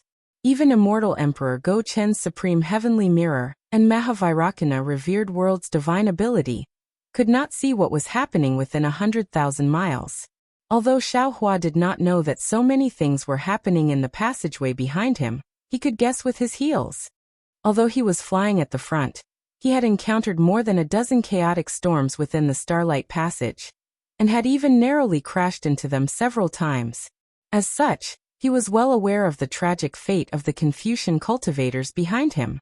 Xiaohua saw the brilliance of the stars and the moon, which was even larger than a mountain, filling the entire passageway. In the brilliance of the stars and the moon, there was even a protruding light pillar that was about to split the heavens and the earth. Xiaohua understood that this was most likely the real door to the Star-Moon Palace. Suji and Fairy Xingyu had already flown down to the light pillar. Both of them were wearing armor and had solemn expressions. Suji urged his body to slowly fly above the light pillar, as if he was checking the situation of the palace door. Fairy Xingyu, on the other hand, had a puzzled look on her face as she watched Xiaohua fly over. "You actually know the swordsmanship of the Confucian cultivators?" Fairy Xingyu asked directly. "And you've even reached the sword transformation realm?" Xiaohua said faintly, "Didn't I tell you before? In the Dawn Rain continent, there is a group of sword cultivators who specialize in swordsmanship. I have obtained their secret technique, so I can transform into a sword." "Even if you can transform into a sword," Fairy Xingyu shook her head again. "The body of the human clan is absolutely no match for magic treasures and armor. I don't understand why you don't wear armor to protect yourself. Don't tell me that you don't have armor in your Qianquan bag." Fairy Xingyu is right. "I really don't have a suitable armor," Xiaohua said with a smile, as if he had no intention of hiding it. "Humph, you're lying to me. Who would believe you?" Fairy Xingyu could only snort coldly. She was really helpless against Xiaohua, who was stubborn. Xiaohua shrugged and smiled bitterly. I'm right. I don't know whether others believe it or not. Anyway, I don't believe anything you say. Fairy Xingyu said decisively. Xiaohua did not expect Fairy Xingyu to believe him. He looked at the light pillar and asked, "Why aren't you going in? Are you waiting for an opportunity?" Yes. Fairy Xingyu nodded. The Star Moon Palace is an ancient divine object. With our cultivation, we can't go in easily. We have to wait until the Star Moon Palace moves. Xingyu Suji's figure suddenly landed and he said anxiously, "The Star Moon Palace seems to be moving. Let's get out of the way first." Okay. Fairy Xingyu did not dare to be negligent. She hurriedly followed Suji and flashed to the side of the light pillar. Xiaohua naturally followed behind. As soon as the three of them stood still, the brilliance of the stars and the moon that filled the world began to vibrate slightly. Then the aura that was as vast as the sea let out a low roar. The protruding light pillar began to flow with mysterious fine lines from top to bottom. The fine lines were extremely strange and exuded an unapproachable majesty. When the fine lines fell to the bottom of the light pillar, the entire light pillar swelled toward the passage like a bubble. Puff! The light pillar turned into an aura and rushed out, revealing a starry sky under the brilliance. Chapter 4507.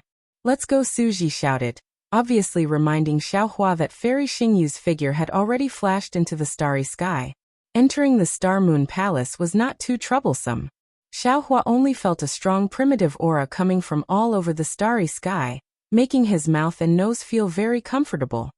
Few standing in the starry sky, Suji looked at the huge convex, starry door behind him and the mottled light and shadow outside the starry door. He let out a long sigh and said, "Entering the Star Moon Palace has never been as difficult as this time." Yes. Fairy Xingyu looked at the void under her feet and the picturesque stars and moons around her and said, "Maybe it was too easy before, and we didn't gain anything. Today's difficulty is the only way we can find the real passage." What was it like before? Xiaohua asked tentatively. In fact, Xiaohua had wanted to ask this question for a long time. However, seeing that Suji and Fairy Xingyu were unwilling to say more, Xiaohua understood that although the two immortals trusted him, they were still somewhat guarded against him. After all, they had been taught a lesson before him. Now they only knew about the primordial chaos ancestor. Who knew what the primordial chaos ancestor was like before? Therefore, Xiaohua never asked too much about things that they did not want to say, because he had a lot of things that he had not told them. It wasn't so complicated in the past. Suji replied faintly, "Before we came in, there were many illusory doors. We only needed to find the right one, activate the spirit shuttle, and let the spirit shuttle find the right passage. At that time, there were sometimes chaotic storms in the Starlight Passage, but not many. We were the first to come in, and have encountered them more than 10 times. Based on our previous experience, 3 times is enough."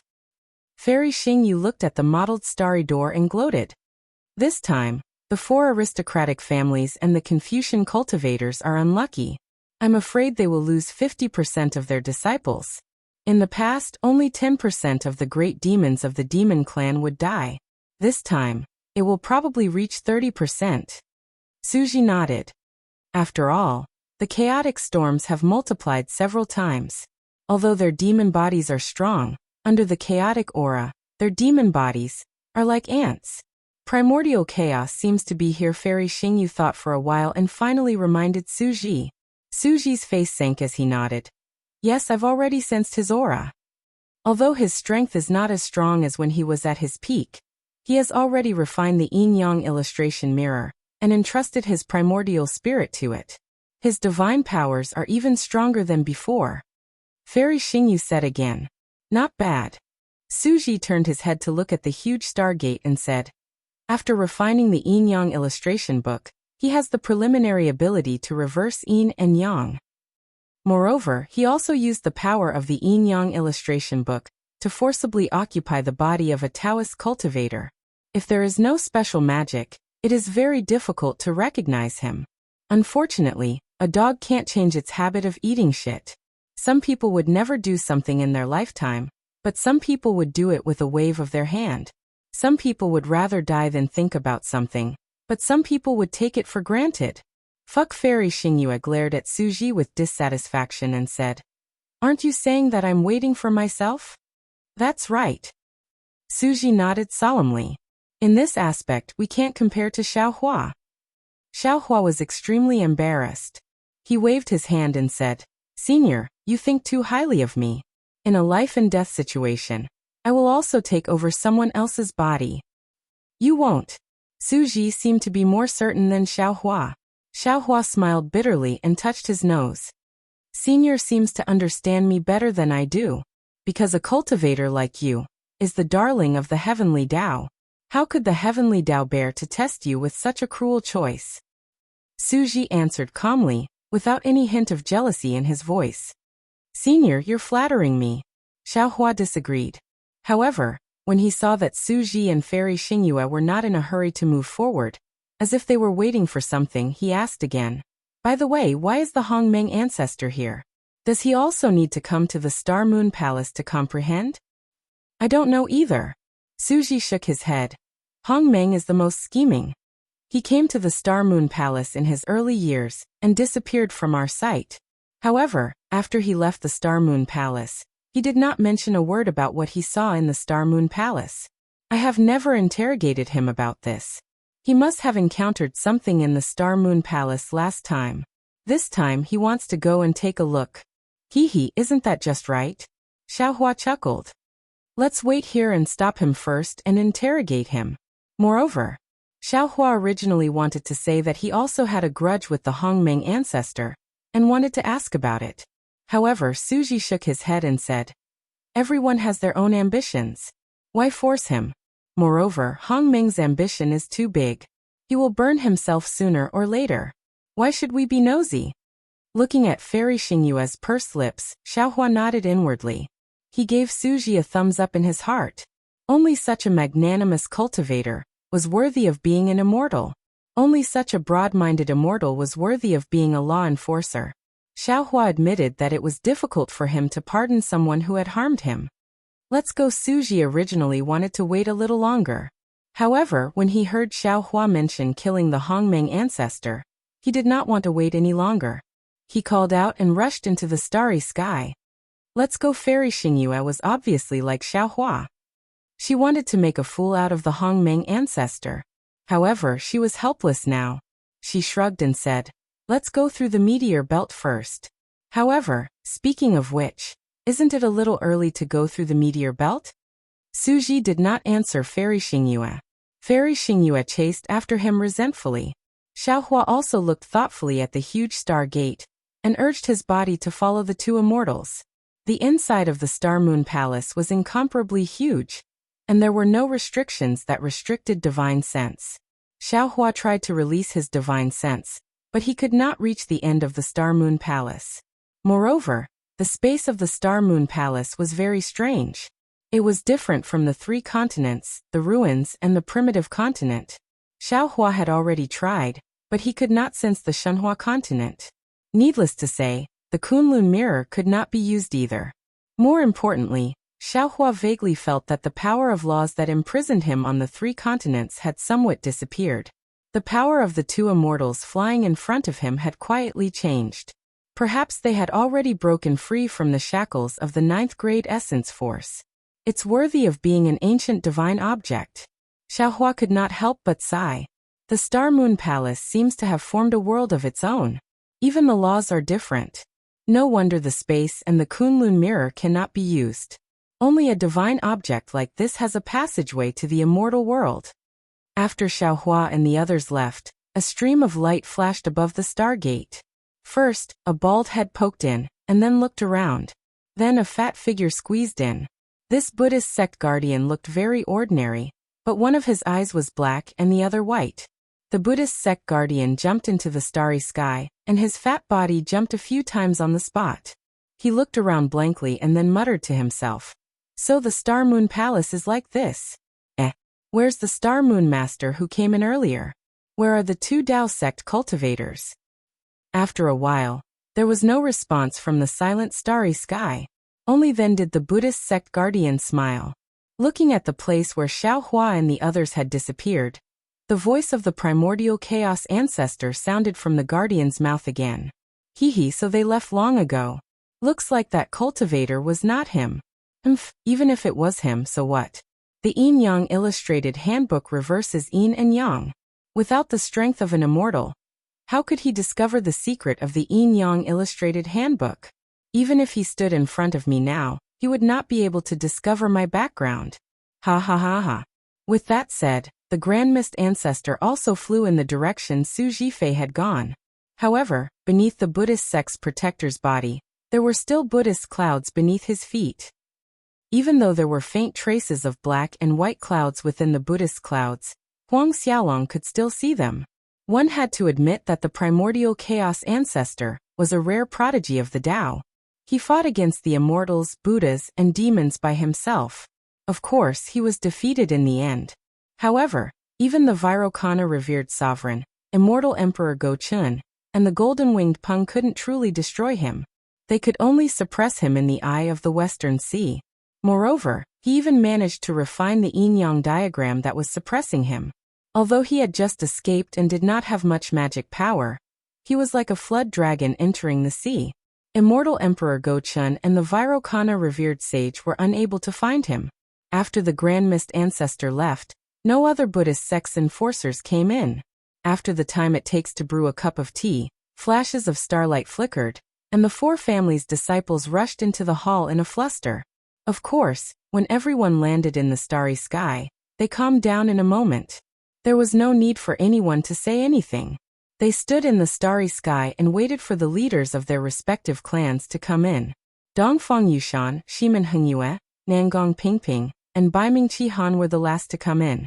They did not look at the surrounding starry sky, but at their respective disciples. Although they had expected it, when they saw the number of people in the group, their faces were still a little pale. Dongfang Yushan looked at Shimen Hengyue and the other two and sighed. Brothers, our task this time is considered a failure. Our Dongfang family has lost almost half of our disciples. I presume that the rest of you are about the same, right? Yes, Nangong Pingping said. I have already heard from my brother's introduction. According to them, entering the Star Moon Palace was not a big deal. Even if our luck was bad, it was impossible to lose 10% of our disciples. Now it is actually half. I don't know how to explain it when I return to the clan. Shimen Hengyue glanced at Dongfang Yushan and said, Brother Dongfang must have some plans. I won't hide it from you, brothers. I also wanted to come here when I came in. Our four great clans have been friends for generations, and we're not the same as the 100 schools of Confucianism. Our clans have always benefited both sides if we cooperate. Today's situation does not allow us to hesitate. I suggest that the disciples of our four great clans cooperate and recommend Brother Dongfang to be our leader. What do you think? Chapter 4508. This Dongfang Yushan frowned slightly and declined. I want the four families to merge into one, but it's better for the four of us to discuss the decision together. Sigh, Brother Dongfang, why decline? Baiming Qihan sighed. Exploring the Star Moon Palace isn't a particularly important matter. Brother Dongfang doesn't need to take any responsibility. We just need to do our job well, and not let the sect punish us. That's good too. Dongfang Yushan nodded and looked around. Our four families still don't have enough disciples. Why don't we wait for those families that are on good terms with us and enter together? Nangong Pingping and the others looked at each other, then looked at the disciples of their respective families and nodded. Because the opportunities in the Star Moon Palace were different from ordinary opportunities, it didn't care about the number of people. No matter how many people there were, those who had opportunities would naturally be able to comprehend the power of literature and break through the bottleneck to become a literature saint. No matter how few people there were, if they didn't have opportunities, they would gain nothing. Seeing that no one had any objections, Dongfang Yushan discussed with the others in a low voice and quietly allowed the other disciples to enter. During this time, there were more great beasts from the demon race who came in one after another. When these great beasts entered, they were all ecstatic. Then they looked at the humans who were waiting inexplicably and moved their bodies to different places in the starry sky. Seeing that these great beasts flew in different directions, Dongfang Yushan and the others looked at each other and smiled with disdain. because like the Grand Mist ancestor, they were very clear that there were countless passages from the Star-Moon Palace to the depths of the starry sky. However, until now, they only knew that the path to the meteor belt was the safest and had the least number of monsters. After the great beasts, the disciples of various families came in. Seeing the disciples of the 4 families waiting here, how could they not know why? Those who were related to the 4 families naturally came over, and those who weren't were also thinking of ways to get close or began to form an alliance according to the previous plan. Gongshu family, Murong family, Duanmu family, Huangfu family, Confucius family, and other families also began to gather around, ready to go. While the 4 aristocratic families were gathering their forces, Xiaohua had already followed Su Ji and Fairy Xingyue to the so-called meteor belt. According to Xiaohua's thoughts, the so-called meteor belt should be similar to the falling rock formation he had seen before. There would be many meteors shuttling back and forth in this area. If one wanted to pass through, they only needed to avoid the meteors and be careful. However, when he flew through the starry sky and arrived in front of a huge space, he realized that he had been too naive. The Star-Moon Palace was a place that even the 2 banished immortals feared, so how could it possibly have a simple rockfall matrix? In front of Xiaohua was an extremely large space. This space was almost boundless and stretched across the starry sky in front of the 3 of them. There were a lot of spatial fragments in the space, and these fragments were constantly flying around recklessly. Xiaohua looked at it. These fragments were either in the shape of a long strip, or in the shape of a square, or in the shape of an irregular hexagram. However, when Xiaohua looked deeper into the space, there were even more fragments that didn't have any fixed shape. One moment they would condense into a circle, and the next moment they would condense into a sheet. The strangest thing was that there were lines that didn't have any shape flowing freely in the space. However, no matter the size or shape of the fragments, there was a layer of starlight flickering around these fragments. The starlight blocked Xiaohua's vision, so he couldn't see what was under the starlight. Xiaohua released his divine thought naturally, but as soon as his divine thought entered the space, it was immediately torn apart by several unknown forces. It was instantly torn apart, and an indescribable stabbing pain came from his Naiwan palace. The innate divine restriction outside his Naiwan palace actually couldn't stop this space from attacking his divine thought. When they were slightly closer, boom boom, boom. Layers upon layers of ghostly wails and wolf howls came from the space. This sound of the wind was quite soul-stealing, causing Xiaohua to feel a chill run down his spine. The strangest thing was that within the space, there was also the aura of a violent wind blowing against his face. Strands of ripples also rushed over along with the aura. Xiaohua could easily distinguish that a portion of the aura and ripples were similar to the Thousand Demons' sacred realm, while a portion was similar to the ruins and the primeval continent. Of course, there was still a portion that Xiaohua did not know about. This Xiaohua was dumbfounded. He whispered to Fairy Xingyu, "Is this the meteor belt that Senior mentioned?" "Of course," Fairy Xingyu said proudly. "Can't you see that there is starlight on these fragments? Moreover, these fragments are flowing in this space like water. Shouldn't they be called a meteor belt?" "All right," Xiaohua said helplessly. "I thought the so-called meteor belt was similar to the star array. What?" Fairy Xingyu said with a smile. "Do you think this name is inappropriate?" "It's not that it's inappropriate," Xiaohua said with a bitter smile. "I just think it's a little weird to call it a meteor belt."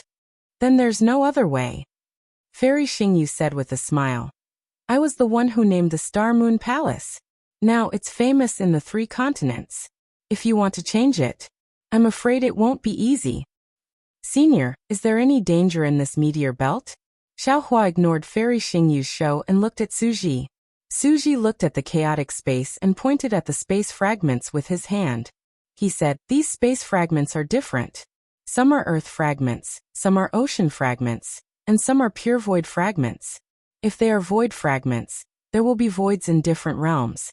After the human clan enters, most of our bodies will be destroyed by the chi of heaven and earth. Even if they are earth fragments, ocean fragments, or mountain fragments, there will be some strange beasts on them. Some of these strange beasts are from the immortal world, some are from the Demon League, and there are many that we don't know. If the human clan cultivators encounter them, They will most likely die. Xiaohua narrowed his eyes and looked at the fragments that had no rules. His heart was pounding. Suji then pointed at the space between the fragments and said, "Then there are these spaces. Divine sense can't enter these spaces. Even if our divine sense were to enter, it would be torn apart, let alone your divine sense. The reason why there is such a strange phenomenon is because these space fragments belong to different realms. The auras of different realms collide with each other in the space, forming an extremely strange cutting force. You must have sensed the aura within. Some are similar to the Thousand Demons Sacred Realm. Some are similar to the Immortal Realm and the Demon League. Most of them are ancient, desolate auras. Those are the fragments left behind when the Star Moon Palace was refined in ancient times. There are shattered, desolate spaces on them. The chaotic intertwining of the auras of different realms will not only tear apart divine senses and extended thoughts, but also the bodies of the human clan. Therefore, we can't fly through this space for no reason. We can only find a gap in the chaotic aura and land in a safe space fragment. Then we can cross this meteor belt step by step," Fairy Xingyu said with a smile. "Of course, what if we are lucky enough to encounter a transmission channel in one of the spaces without having to pass through all the space fragments?" "I'm not that lucky," Xiaohua immediately said with a bitter face. "Whenever I have to find a way out, I've always taken the furthest path. It's a thankless task." Hee Fairy Xingyu covered her mouth and giggled. "I thought you said you would be the luckiest." Xiaohua shrugged and asked Suji in bewilderment, "Senior, if I didn't have the Kunlun mirror, would the disciples of the star-picking tower and the cultivators chosen to sense the power of the stars and moon also have to pass through this meteor belt?" Suji naturally understood Xiaohua's doubts and explained, "When Fairy Xingyu and I first discovered the Star Moon Palace, we were the ones who entered. In addition to this meteor belt, we also went to many other places. Therefore, we have a good understanding of the Star Moon Palace and the way to enter it. Therefore, most of the disciples chosen by Fairy Xingyu in the star-picking tower should be able to pass through the previous Starlight Passage smoothly. Entering the Star Moon Palace is a kind of reward for them. As for what opportunities they will encounter, that is their own business. Therefore, generally speaking, after entering the Star Moon Palace, Fairy Xingyu will let them go their own way and find their own path. The cultivators chosen to help us search for the power of the stars and moon will naturally have to follow us. When passing through this meteor belt, half of them will have no problem. The other half will not be able to pass through. Fairy Xingyu and I will use our magical powers to bring them over." "That's impossible." Xiaohua looked at the space fragments floating in the sky like a mighty river and said in surprise, "I don't even dare to say that I have full confidence in passing through this meteor belt. Senior, half of the cultivators you mentioned will be able to pass through?" "This time, we came at the wrong time. We might have come a little early or a little late. It's different from the previous times. Let's wait a little longer. It won't be long before the space vortex of this meteor belt stops. At that time, we will have a chance to pass through," Suji said faintly. He sat cross-legged in front of the starry sky. The lightning mark between his eyebrows flickered and appeared. A very mysterious fluctuation emerged from Suji's body and spread toward the vicinity of the meteor belt. When Fairy Xingyu saw this, she frowned and whispered, "Suji, can your physical body withstand the expansion of thoughts?" "It doesn't matter," Suji said softly. "I won't be using this physical body soon. There's no harm in trying." "It's better to be careful," Fairy Xingyu said with concern. "It's not the final moment yet. If something unexpected happens—" "Yes, I know." Suji nodded. "I know what I'm doing." That Xiaohua thought for a moment and whispered, "Senior, if you don't have to worry, leave this task to me. Don't use the methods of the immortal world." Chapter 4509. You. Suji was a little skeptical and asked, "What other magical powers do you have?" This is the Star Moon Palace." "Let me try first," Xiaohua said with a smile. "If I can do it, you don't have to waste. Extend thought." The corners of Suji's mouth curled into a faint smile as he said in a gratified manner, "All right, you can try first." As he spoke, Suji withdrew his extend thought and looked at Xiaohua kindly. Even Fairy Xingyu had a grateful smile in her eyes. Xiaohua nodded slightly at the two immortals. He raised his hand and patted his forehead, opening his delusion breaker eye again. Seeing a green shadow flashing between Xiaohua's eyebrows, Suji and Fairy Xingyu looked at each other with a strange look in their eyes. Xiaohua opened his eyes, and everything in front of him changed again. What starry sky, what meteor belt, they all disappeared. In front of him was an incomparably huge space, and the space was filled with countless fragments of different splendors. These fragments seemed like dust, and also like crushed stones, floating in the countless fine lines that seemed like flowing water. The fragments were similar to the space fragments that Xiaohua had seen with his naked eye, but they were much smaller. As for whether each fragment was a continent or an ocean, Xiaohua's delusion breaker eye could not tell. As for the fine lines, they flowed at an extremely fast speed, and were entangled with each other. Some fine lines even rushed into the fragments and shattered them. Not only were the brilliance of these fine lines different, but their thickness was also different. Some were as thin as hair, and some were as thick as threads. However, hundreds of millions of fine lines enveloped the entire space. In front of Xiaohua's eyes, there was a thin mist-like golden light that protected Xiaohua and the others. There were some strange runes in the golden light. These runes were like fine lines of light, and within the fine lines of light, smaller runes were engraved. This golden light covered the sky and the earth, separating it from the fine lines like flowing water in an orderly manner. Even in the distance of the meteor belt, it looked like the runes were also paved with golden light. Xiaohua looked around. The fine lines of the flowing water seemed to have no source and no end. On his left and right, two dim silvery white human-shaped lights flashed slightly.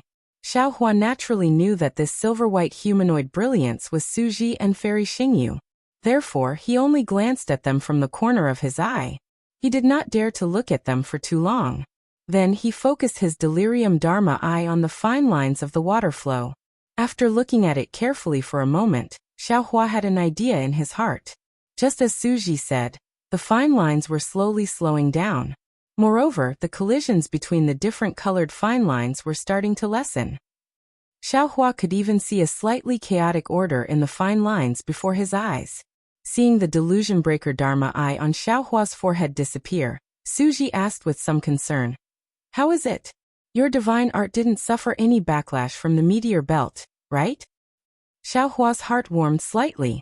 This kind of adventure was a true adventure. There was no need to worry about being tricked by others. If there was some danger, others would even block it for you. Xiaohua smiled and said, "Senior, you should know that this divine ability of mine usually won't backfire." "Well, what did you see?" Unlike Suji, Fairy Xingyu urged. "Can you see the passage they flew through?" Xiaohua shook his head and said, "There is no passage in this meteor belt. We can only rush through it slowly like what you said just now." "Oh," Fairy Xingyu responded with some disappointment. "However, I saw that these different auras are slowing down. Moreover, there is a certain order between the auras." Xiaohua said again. A strange look flashed across Suji's eyes as he whispered, "Your divine art? Is it the Buddha's heavenly eye?" "Well, it's somewhat similar." Xiaohua didn't hide it and replied, "However, there is also a big difference. My Dharma eye is much more powerful than heavenly eye." "You're just bluffing." Fairy Xingyu didn't believe him. Also, Xiaohua pointed to the two sides and asked, "Is there no other place that is easy to pass through?" "Actually, there are other pavilions in this meteor belt that we can go to," Suji explained. "However, those pavilions require some strange tokens. Fairy Xingyu and I didn't find any, so we can't enter those pavilions. On the other side of this meteor belt, there are some places that don't require tokens. In particular, there is one place that might be the passage, so we have to go through there. When Suji and I first came here, we spent most of our time in this meteor belt, so we know the situation on the other side of this meteor belt the best." Fairy Xingyu added, "This meteor belt is almost endless. Even with our ability, we can't find the end of it. In the nearby hundreds of thousands of miles, only this place has a relatively weak aura. There are also times when it has a lull. The other places are like rivers, and the auras of the various realms are like waves, never calming down. We can't pass through at all. Senior, You must have tried other methods, Xiaohua probed. Were they all ineffective? Yes. Suji nodded. After finding a pavilion with a strong immortal spiritual aura, we were a little impatient when we entered. When we passed through this meteor belt, we tried to use the flowing cloud bridge of the immortal realm. Not only did it not bring us to the other side of the meteor belt, but it also almost destroyed my physical body at that time. Senior, can you protect me? Xiaohua pondered for a moment and asked. What do you want to do? Suji frowned. Since we're here, don't fail at the last step. Why don't you wait for a while? Junior will try. Xiaohua smiled. If it works, not only will Senior have more confidence, but Junior will also have more means to protect my life in this Star Moon Palace. It's better not to try. Suji's concern was like facing his own junior. He said, Fairy Xingyu and I didn't tell you the details of the Star Moon Palace, because we were afraid that you would have your own ideas and inevitably use your own methods. You just need to follow behind us and contribute when it's time. Junior will try. Xiaohua still refused to give up. If there's anything unusual about this meteor belt, Senior only needs to block the backlash of the meteor belt. Presumably, Senior already has some experience, right? Suji was a little unhappy. He glanced at Xiaohua and said, Have you really decided? Yes. Junior wants to try. Xiaohua nodded affirmatively. Well, you can cast the spell. Suji agreed. If there's anything unusual, I'll block the backlash for you. However, the backlash of this meteor belt is very strange. I'm not sure if I can block it. You have to be careful too. Okay. Xiaohua responded. His eyes narrowed slightly, and the soul silk between his eyebrows rushed out. In an instant, a ghostly chanting sound came from the soul silk. One by one, green seal characters flew out from between his eyebrows and quickly separated and combined in mid-air. Shaman Fairy Xingyue opened her mouth, her eyes filled with horror. Suji's expression also changed drastically. Before Suji could stop Xiaohua, he saw the green seal text land in the sky of the meteor belt. A tumbling teleportation channel slowly appeared, and within the teleportation channel, the green seal text swarmed towards the opposite side of the meteor belt. However, just as this technique passed through the golden light that Xiaohua's delusion breaker eye could see, the runes in the golden light immediately transformed into a long spear that was several feet long. It let out a sharp whistle and crazily rushed into the green seal text. Pa with a loud sound, the green seal text of the word transmit completely collapsed. The transmission channel that had just been formed also collapsed from the inside out. When the transmission channel turned into hundreds of small green seal characters, more golden runes once again turned into thumb-sized spears and pierced into the smaller green seal characters. Pa pa pa, more rumbling sounds were heard, until all the green seal characters were destroyed. Not only that, when the green seal characters disappeared, the golden light condensed into a spear several feet long, and pierced toward Xiaohua's eyebrows like lightning and thunder. Get out of the way!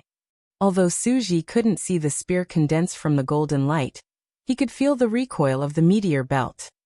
Seeing that the attack was even more powerful than the one he had encountered before, Suji shouted loudly, and his figure was about to block in front of Xiaohua. No need. Xiaohua felt a strong wind coming from between his eyebrows.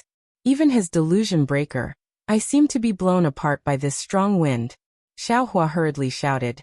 We'll just use the thunder technique to block this attack. As he spoke, lightning surged around Xiaohua's body. Four-colored lightning shot out from his hand and pounced on the spear-shaped runes. Okay. Suji didn't dare to be careless. His hands formed seals, and two water-blue lightning passed through the space and merged with Xiaohua's four-colored lightning. Bang! With a loud bang, the five-colored lightning was smashed into powder. The spear condensed by the golden runes didn't collapse, but its sharpness was already reduced by 60%. Xiaohua's figure flashed, and in an instant, the spear didn't even touch his shadow. Bang! Not far behind Xiaohua, the starry sky was destroyed by the invisible spear, and a huge black hole appeared. A strong suction force came from the black hole, sucking in the nearby fluctuations and aura. Xiaohua and the others were slightly shocked. They each used their magical powers to teleport away, avoiding the suction force of the black hole. After a few minutes, The black hole slowly disappeared, and Xiaohua flew back. How was it? Suji asked. Have you given up? Yes, I know. Xiaohua nodded. He had really given up. It seemed that the soul cultivation technique, which had always been successful, had lost its former power in the Star Moon Palace built in ancient times.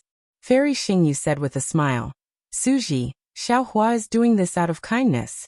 He just wants to save us some trouble. He's just trying to be brave and competitive. Xiaohua smiled faintly and didn't admit it.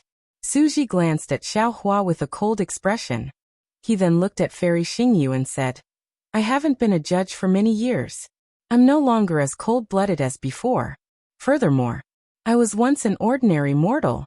Naturally, I can see these things as well. Chapter 45:10. After that, Suji looked at Xiaohua again and said earnestly, Xiaohua, have you forgotten? Xingyue and I have already warned you. Some magical powers should not be revealed in front of others. Did you take it as a passing wind? Although we don't understand the magical power you just used, how can we not know what it is? Taboo power is the most taboo power in the immortal world. As long as there is a taboo power, the celestial venerables will hunt it down and eliminate it. I know you trust us, but we don't dare to trust ourselves. Who knows what kind of interrogation we will encounter when we return to the immortal world? Even if it's a soul search, it's normal. We can't guarantee that we won't reveal your secret. If this matter brings disaster to you, then you can only blame yourself. Suji's words were very strict, but they were sincere and sincere. Xiaohua seemed to see another helpless person standing in front of him and berating him. He straightened his face, bowed and said, Yes, I understand. Thank you for your reminder, Senior. In this world, there is no one you can absolutely trust. The coldness on Suji's face lessened slightly, and he said, It's just that the price of betrayal is different. If the price is high enough, some people may even abandon the realm that gave birth to them. Yes, I've learned my lesson. Xiaohua, of course, knew the care in Suji's words. He didn't dare to straighten his back and answered respectfully, It's good that you know. You're just too. Suji hesitated and stopped. He looked at the chaotic realm, and the aura gradually calmed down. He said, Forget it, let's not talk about this. The meteor belt seems to have changed. Let's wait a little longer. Okay. Xiaohua agreed. In fact, he opened his illusion breaker eyes again, and carefully observed the meteor belt. Fairy Xingyue watched Suji berate Xiaohua from the side. Her eyes showed a trace of confusion, and a trace of complexity. At this time, the Xingyue Palace had begun to bustle. Other than the 4 aristocratic families, and some of the Confucian cultivators rushing to the meteor belt, the other Confucian cultivators and great demons of the demon clan also went to other places in the Xingyue Palace. There were no traces of people outside the Xingyue Palace. When the Xingyue Palace moved again, even the starlight passage between the gate and the Thousand Demons' sacred realm could not hold on. Swoosh, swoosh, swoosh, the entire starlight passage completely collapsed, and the passage was completely filled with chaotic storms. In just a moment, the starlight disappeared, and a powerful whirlwind in the interspace. The whirlwind blew out of the interlayer, scattering the power of the stars and the moon in the sky. Without the starlight passage, the Xingyue Palace began to move faster. In the time it took to eat a meal, the huge aura within hundreds of thousands of miles was concealed in the void again. Boom! The moment the aura disappeared, the Chitty River, which had been split open by the Xingyue Palace, let out a violent roar, and the river surged again. Furthermore, at the spot where the Xingyue Palace had disappeared, the space within hundreds of thousands of miles seemed to have suddenly become completely empty. Endless chi of heaven and earth and noble chi surged in, forming a rare hurricane. Not only did the hurricane cause the wind and clouds to sway in the sky, but it also caused the Chitty River to surge with red waves.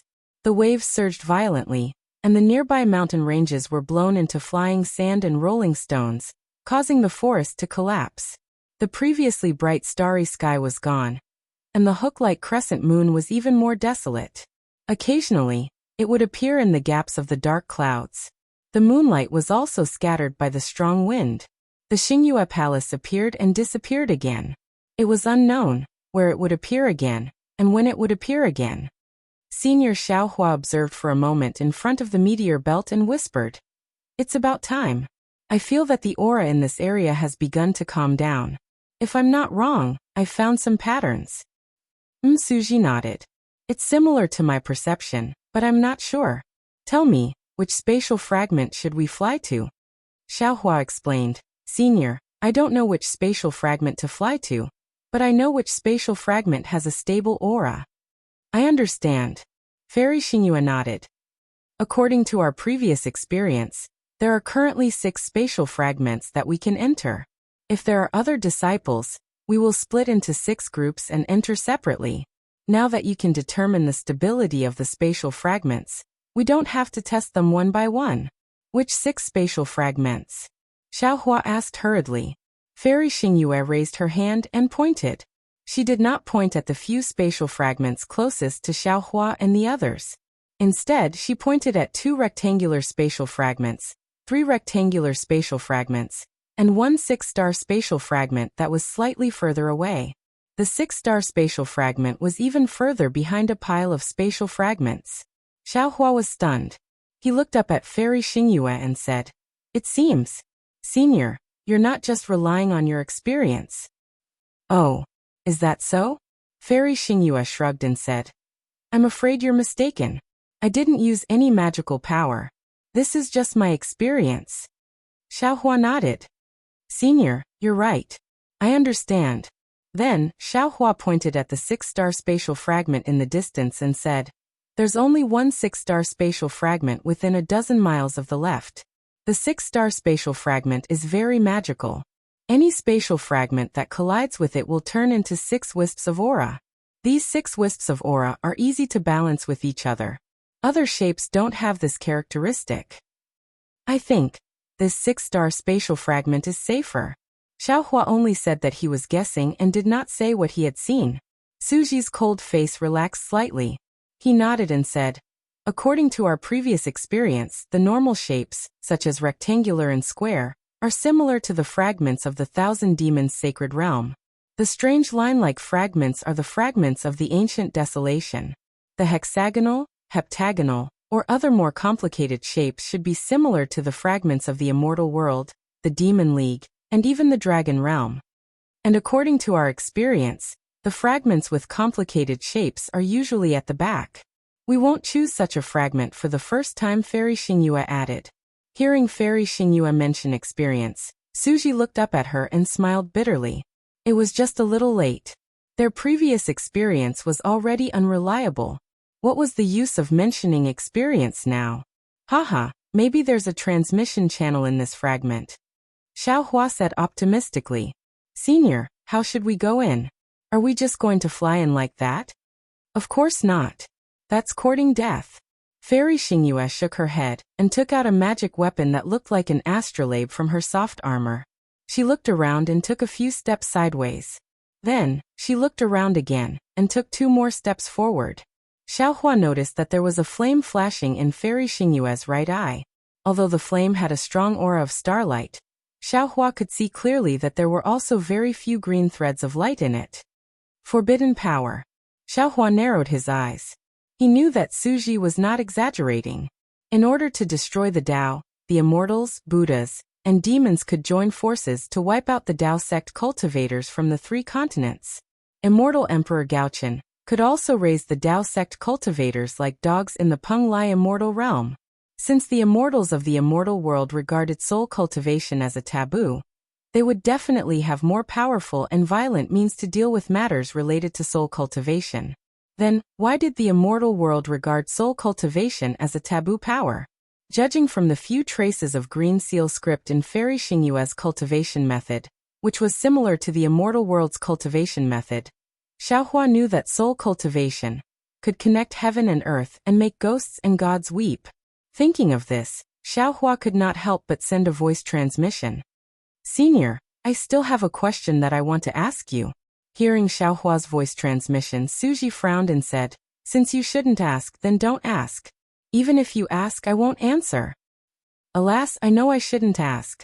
But the problem is, apart from you, I really can't find anyone in the 3 continents to ask," Xiaohua said helplessly. And, you're the only person in the world that I can trust. I've already told you that no one in the world can be trusted, including me. Suji replied mercilessly. However, Suji thought for a moment and said, if you think you have to ask, you can ask, but I can decide not to answer. Okay. Xiaohua nodded hurriedly. Looking at Fairy Xingyue, who was wandering in the starry sky, he asked, I've seen the Devil World's Devil Emperor sacrifice millions of blood spirits. He wanted to borrow the souls of those blood spirits. I don't understand. What's the use of these souls? Of course, in our Taoist Dharma spells, refining our natal Dharma treasures and cultivating the nascent soul out of the body also require the power of souls. I know this, but I don't understand. With so many souls, what kind of divine ability can you cultivate? You should ask the devil race this question. Suji did not want to answer Xiaohua's question. Xiaohua smiled bitterly. He himself had a demon lord's little brother, and this little brother was a pure demon clan's devil spirit. He also had the devil blade murder, but Xiaohua was clear in his heart that the demon clan devoured souls and raised them based on their instincts. They really didn't know the true use of souls, or perhaps only a higher realm than the demon realm would know. Seeing Xiaohua's bitter smile, Suji seemed to be unable to bear it. He thought for a moment and said, the human race often says that human nature is the most complicated thing in the world. Then this soul is the most mysterious thing in the world. Even immortals don't dare to touch the power of souls. Let's put it this way. The foundation of the Buddhist sect's 9 transformations golden body is reincarnation. And the foundation of reincarnation is the soul. The foundation of the Buddhist sect's golden body and Buddha fruit is faith. Faith is a manifestation of the power of souls. Just this manifestation has created the Buddhist sect, a Buddhist sect that can compete with the Taoist sect. How big of an impact do you think the power of souls will have?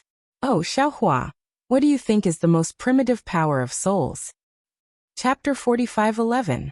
Of course, Xiaohua knew that the answer Suji was talking about was probably the soul. However, he thought about it and answered in the opposite way. From what I know, it should be pure physical strength. Yes, you're right. Suji nodded. Whether it's the human race, the demon race, the spirit race, the devil race, or the divine race and the holy light race that you don't know about, they all admit that the most primitive power in this world is the physical strength. Of course, the physical bodies of the other races may be different from the physical bodies of the human race.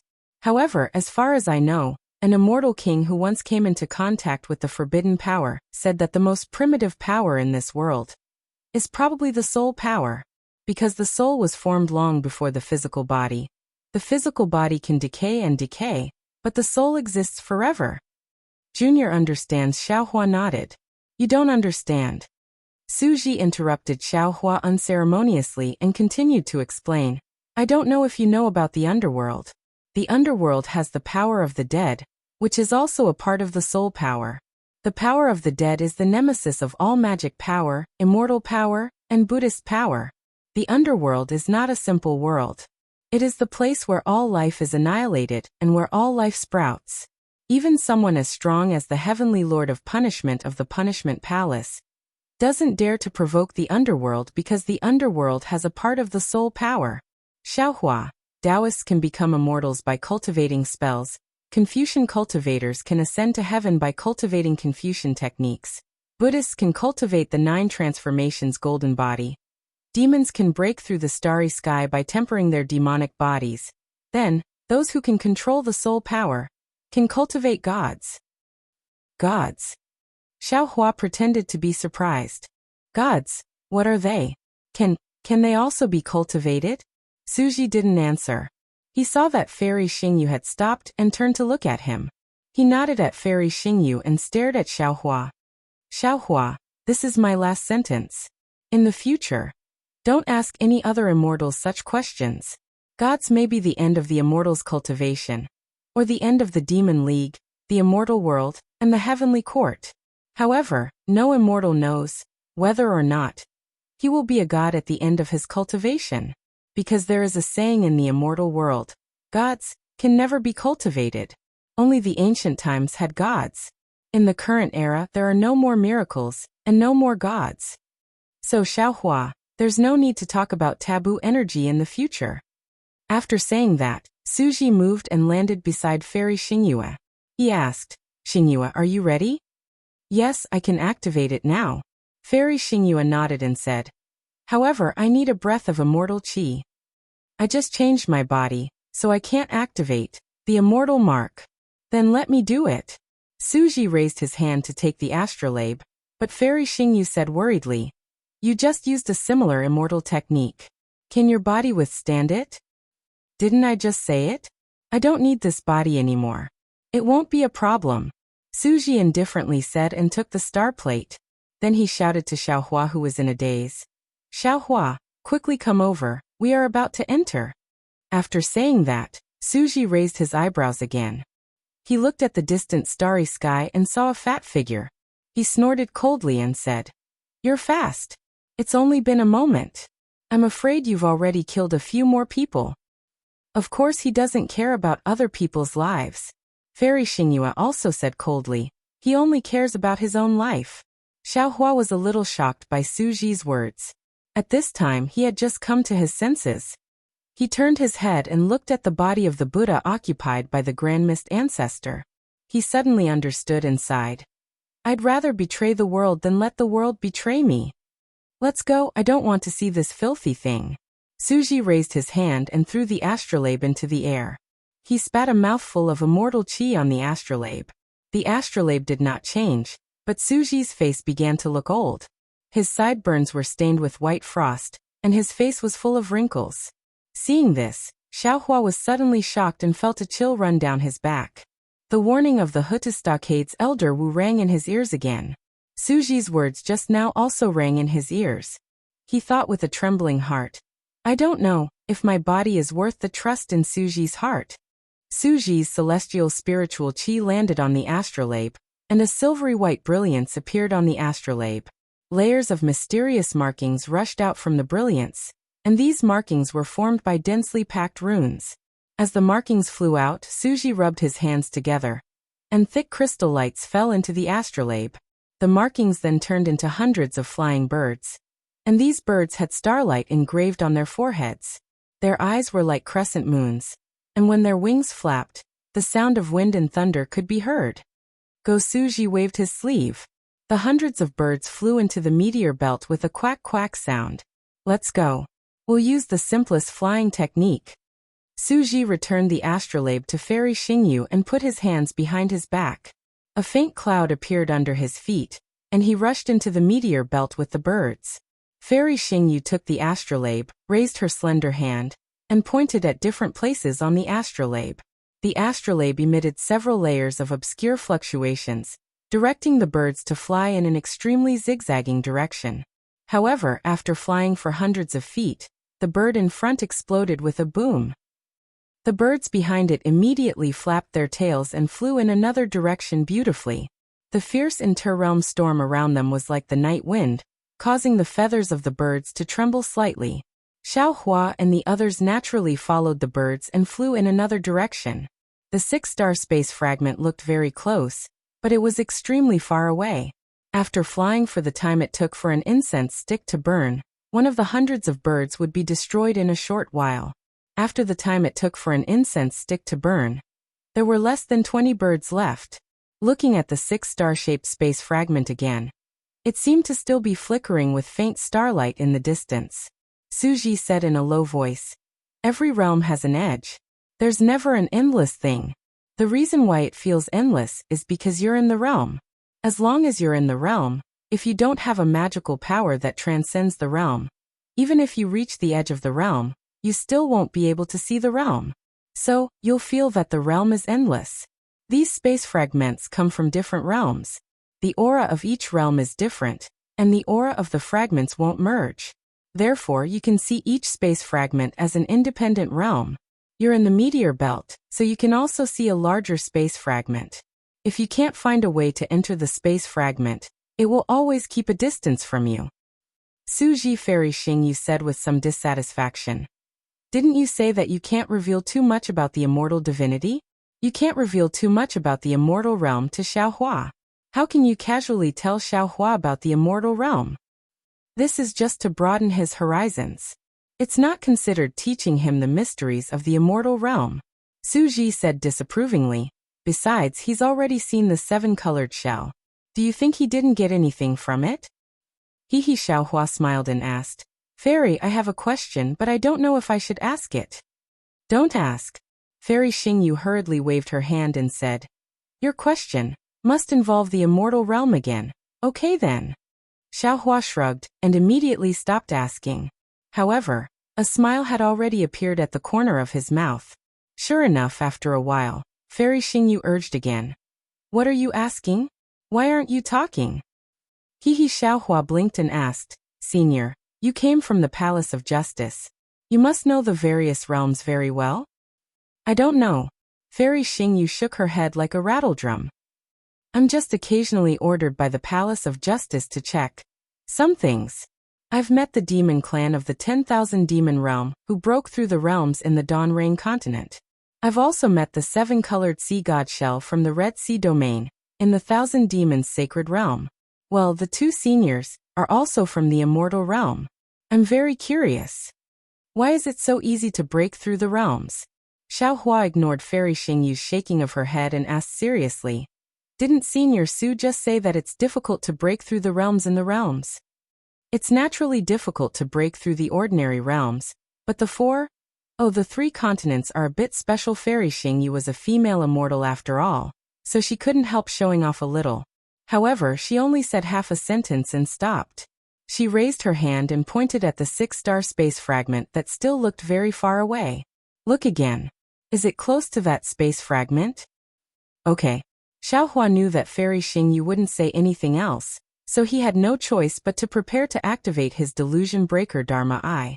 However, before he activated it, he suddenly thought of something and said with a smile, Fairy, I don't know any special spells.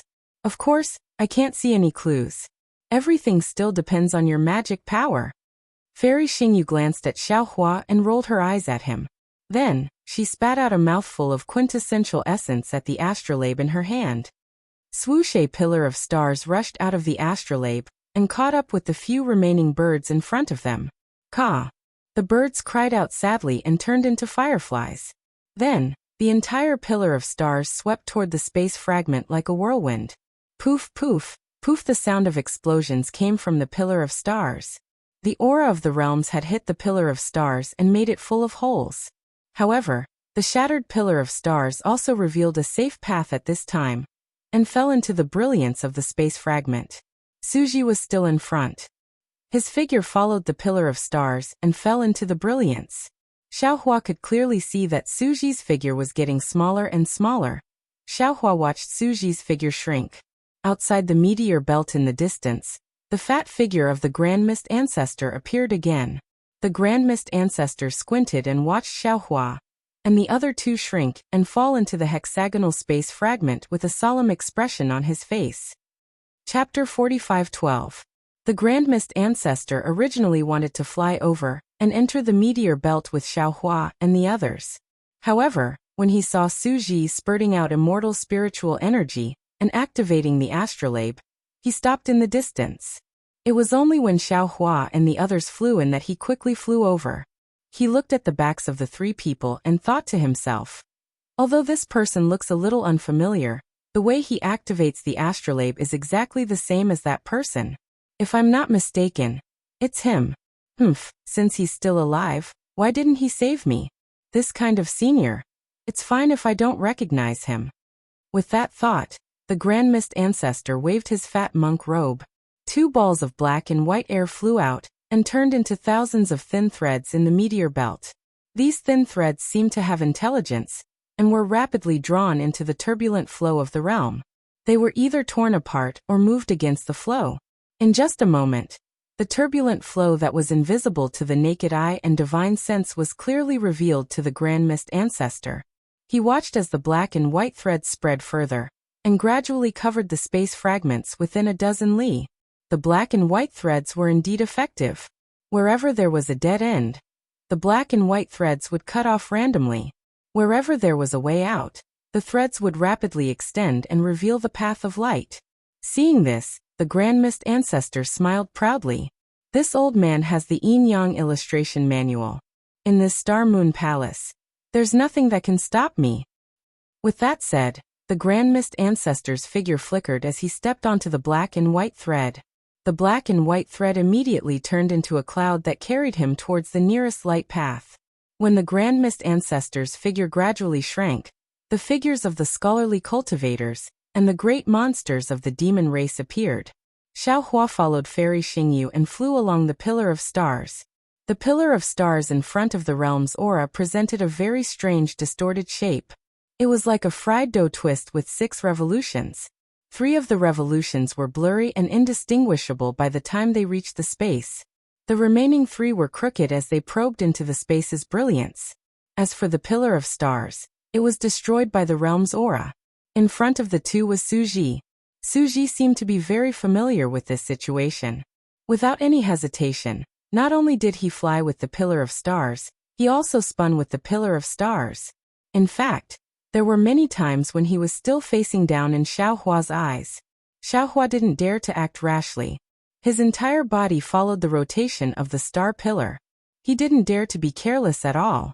After circling around a few times, Xiaohua suddenly heard a rumbling sound beside his ears. In a flash, the hexagonal spatial fragment that wasn't too far from him suddenly appeared in front of him. The hexagonal fragment had already disappeared, and what entered his eyes was only an enormous light shadow. This light shadow was like a huge dome of heaven, covering the entire space. Moreover, under this dome of heaven, there were several kinds of indescribable auras. These auras interweaved together, blocking the light shadow. However, within the light and shadow, the star pillar had already pierced into the light and shadow, and a series of phantoms that resembled doors appeared in the light and shadow. At this time, Suji had already stopped. His hands moved slightly, and streaks of water-blue thunderbolts appeared like horned dragons, slowly rolling up and down his body. Fairy Xingyu's face was also solemn. She raised her hands slightly, put away the astrolabe, and took out a magic weapon that looked like a crescent moon. The soft armor on her body also emitted starlight, and a faintly discernible restriction protected her body. Xiaohua Suji called out without turning his head. Take out your magic weapon. I don't know what kind of space is inside this spatial fragment, and I don't know which realm this fragment came from. Yes. As Xiaohua spoke, he took out the Tung Jiao shears from his bosom. Under the urging of his magic power, the entire Tung Jiao shears emitted a dazzling golden light. Seeing this dazzling golden light swimming in Xiaohua's hand like a dragon, Fairy Xingyu couldn't help but exclaim, "What a treasure! Xiaohua, I really didn't expect you to have a capital spiritual treasure. It's a pity that this capital spiritual treasure is somewhat incomplete." "I was lucky," Xiaohua said with a smile. "I snatched it from the Xiaoyu continent. That person took half of it that day, and I don't know where the other half is. It's good that you can use it." Suji didn't say much. He watched as the shadow of the star pillar crashed into the space gradually solidified. He shouted, "Xingyu and Xiaohua, let's rush in." "Okay." Fairy Xingyu and Xiaohua shouted in unison, urging their figures to rush toward the shadow of the door at the same time. Boom! Just as Xiaohua rushed into the light shadow, he felt that his surroundings were surrounded by clouds and mist, followed by the sound of thunder. Bolts of heavenly lightning fell on top of his head like the Milky Way spilling out. Moreover, there was an inexplicable pressure on Xiaohua's body. This pressure was so great that it felt as if the whole world was pressing down on his shoulders, making it difficult for him to move. However, this was nothing. The strangest thing was that in addition to the heavy pressure on Xiaohua's body, there were also tens of millions of tiny vortexes trying to drill into Xiaohua's body. A sour and painful feeling came from his body. Xiaohua snorted coldly and urged his transcendence golden body. While his body was flowing with golden light, his figure continued to expand. Swish swish! Without waiting for Xiaohua to straighten his back, 2 silvery white human-shaped lights that were at least 3,000 meters long appeared in front of his head. Moreover, from those lights, there was a kind of pressure that made Xiaohua feel fear. It surged toward Xiaohua like a surging tide, blocking Xiaohua's mouth and nose. Moreover, the pressure was like a mountain pressing down. Xiaohua's Mahayana cultivator's pressure couldn't help but be stimulated, and he tried his best to resist. However, this pressure was nothing more than a pellet in front of the mountain-like pressure. There was no way it could compare at all. Large beads of sweat dripped down from Xiaohua's temples. Xiaohua's straight body was slightly bent as an irresistible fear arose spontaneously. This is the fragment of the immortal realm? Fairy Xingyu was a little puzzled, a little surprised, and screamed with ecstasy. Don't be in such a hurry to look at the fragment. Suji's calm voice sounded.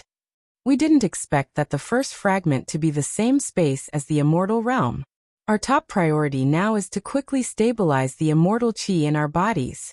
Don't strengthen it anymore, or our bodies won't be able to support it. Oh, quickly restrain your pressure. Xiaohua doesn't have any consciousness, so he can't resist our spiritual pressure. As he spoke, the mountain-like pressure gradually shrank and fell into the silvery light. Only then did Xiaohua breathe a sigh of relief. He opened his mouth to say something in a hoarse voice, but the abundant immortal qi rushed into his mouth and nose again. This immortal qi was of a much higher level than the yuan qi of heaven and earth in the 3 continents. When it rushed into Xiaohua's mouth and nose, it immediately caused discomfort in his body. He didn't know how many years he had not felt choking on water, but it rushed into his head. Xiaohua didn't dare to be negligent. He hurriedly held his breath and condensed his qi, urging the Dharma power in his body to create a defense on the surface of his body. Before he could urge his Dharma power, Suji's voice sounded from the silvery light. His voice was like a thunderclap that resounded through the entire space. Xiaohua, don't urge your Dharma power. All your spells now are based on the yuan qi of heaven and earth in the 3 continents. This is a fragment of the realm similar to the immortal realm. The immortal qi inside is similar to the immortal realm. When this immortal qi comes into contact with spells based on the yuan qi of heaven and earth, it will change. If it's light, it will destroy the spell. If it's heavy, it will cause a backlash and invade your body. Okay. Xiaohua didn't speak and hurriedly nodded. Then, from another silvery human figure, an object that emitted the brilliance of the stars and moon flew out. Fairy Xingyu's voice also sounded from it. I hate stingy people like you the most. I don't believe that you don't have a protective heavenly spiritual treasure. If it weren't for the fact that this is a fragment of the immortal realm, and I'm afraid that your body would explode from the immortal qi, I wouldn't have bothered to give you my immortal armor. The object landed in front of Xiaohua. It was a very simple and crude star armor. This star armor was refined from some strange star stones. Between the star stones were some crystal threads that were as thin as hair. These crystal threads not only strung the star stones together, but they also flashed with traces of cold light, looking very sharp. Xiaohua took the star armor, and didn't know whether to laugh or cry. After all, this was Fairy Xingyu's star armor. How could he, a male cultivator, wear it? This suspicion. He still had to avoid it. You can't activate this star armor now. Suji's voice sounded. Put it on first. I'll activate it for you. Since Suji didn't say anything, Xiaohua could only obey. He threw the star armor, which fell like a fishing net. The 100 or so star stones on the star armor covered Xiaohua's body. Xiaohua deliberately looked at his chest. Fortunately, there weren't any extra star stones. Hundreds of silver-white thunderbolts appeared in the silver figure that Suji was in and gathered on every star stone on the star armor. Rumble, the star armor actually rumbled like a Dharma treasure. The 100 or so star stones turned into the shape of stars and began to rotate.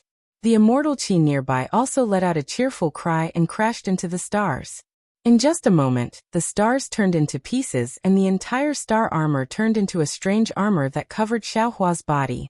Once the armor was formed, the corrosion from the immortal qi disappeared immediately. The corrosion on his mouth and nose also disappeared. Xiaohua looked at the armor that was flowing with starlight and moved his hands and feet. He frowned slightly. This was because his body didn't have any special discomfort in the ruins or the primitive continent. Why were there so many abnormalities in this fragment of the immortal realm? Xiaohua's problem was solved. Tens of thousands of tiny thunderbolts appeared around the silver figure that Suji was in. These thunderbolts were like horned dragons that surrounded the silver figure and rotated crazily. The silver figure also gradually shrank with the rotation of the thunderbolts. At the same time, A resplendent galaxy flew out from the silver figure of another silver figure, and also rotated from top to bottom.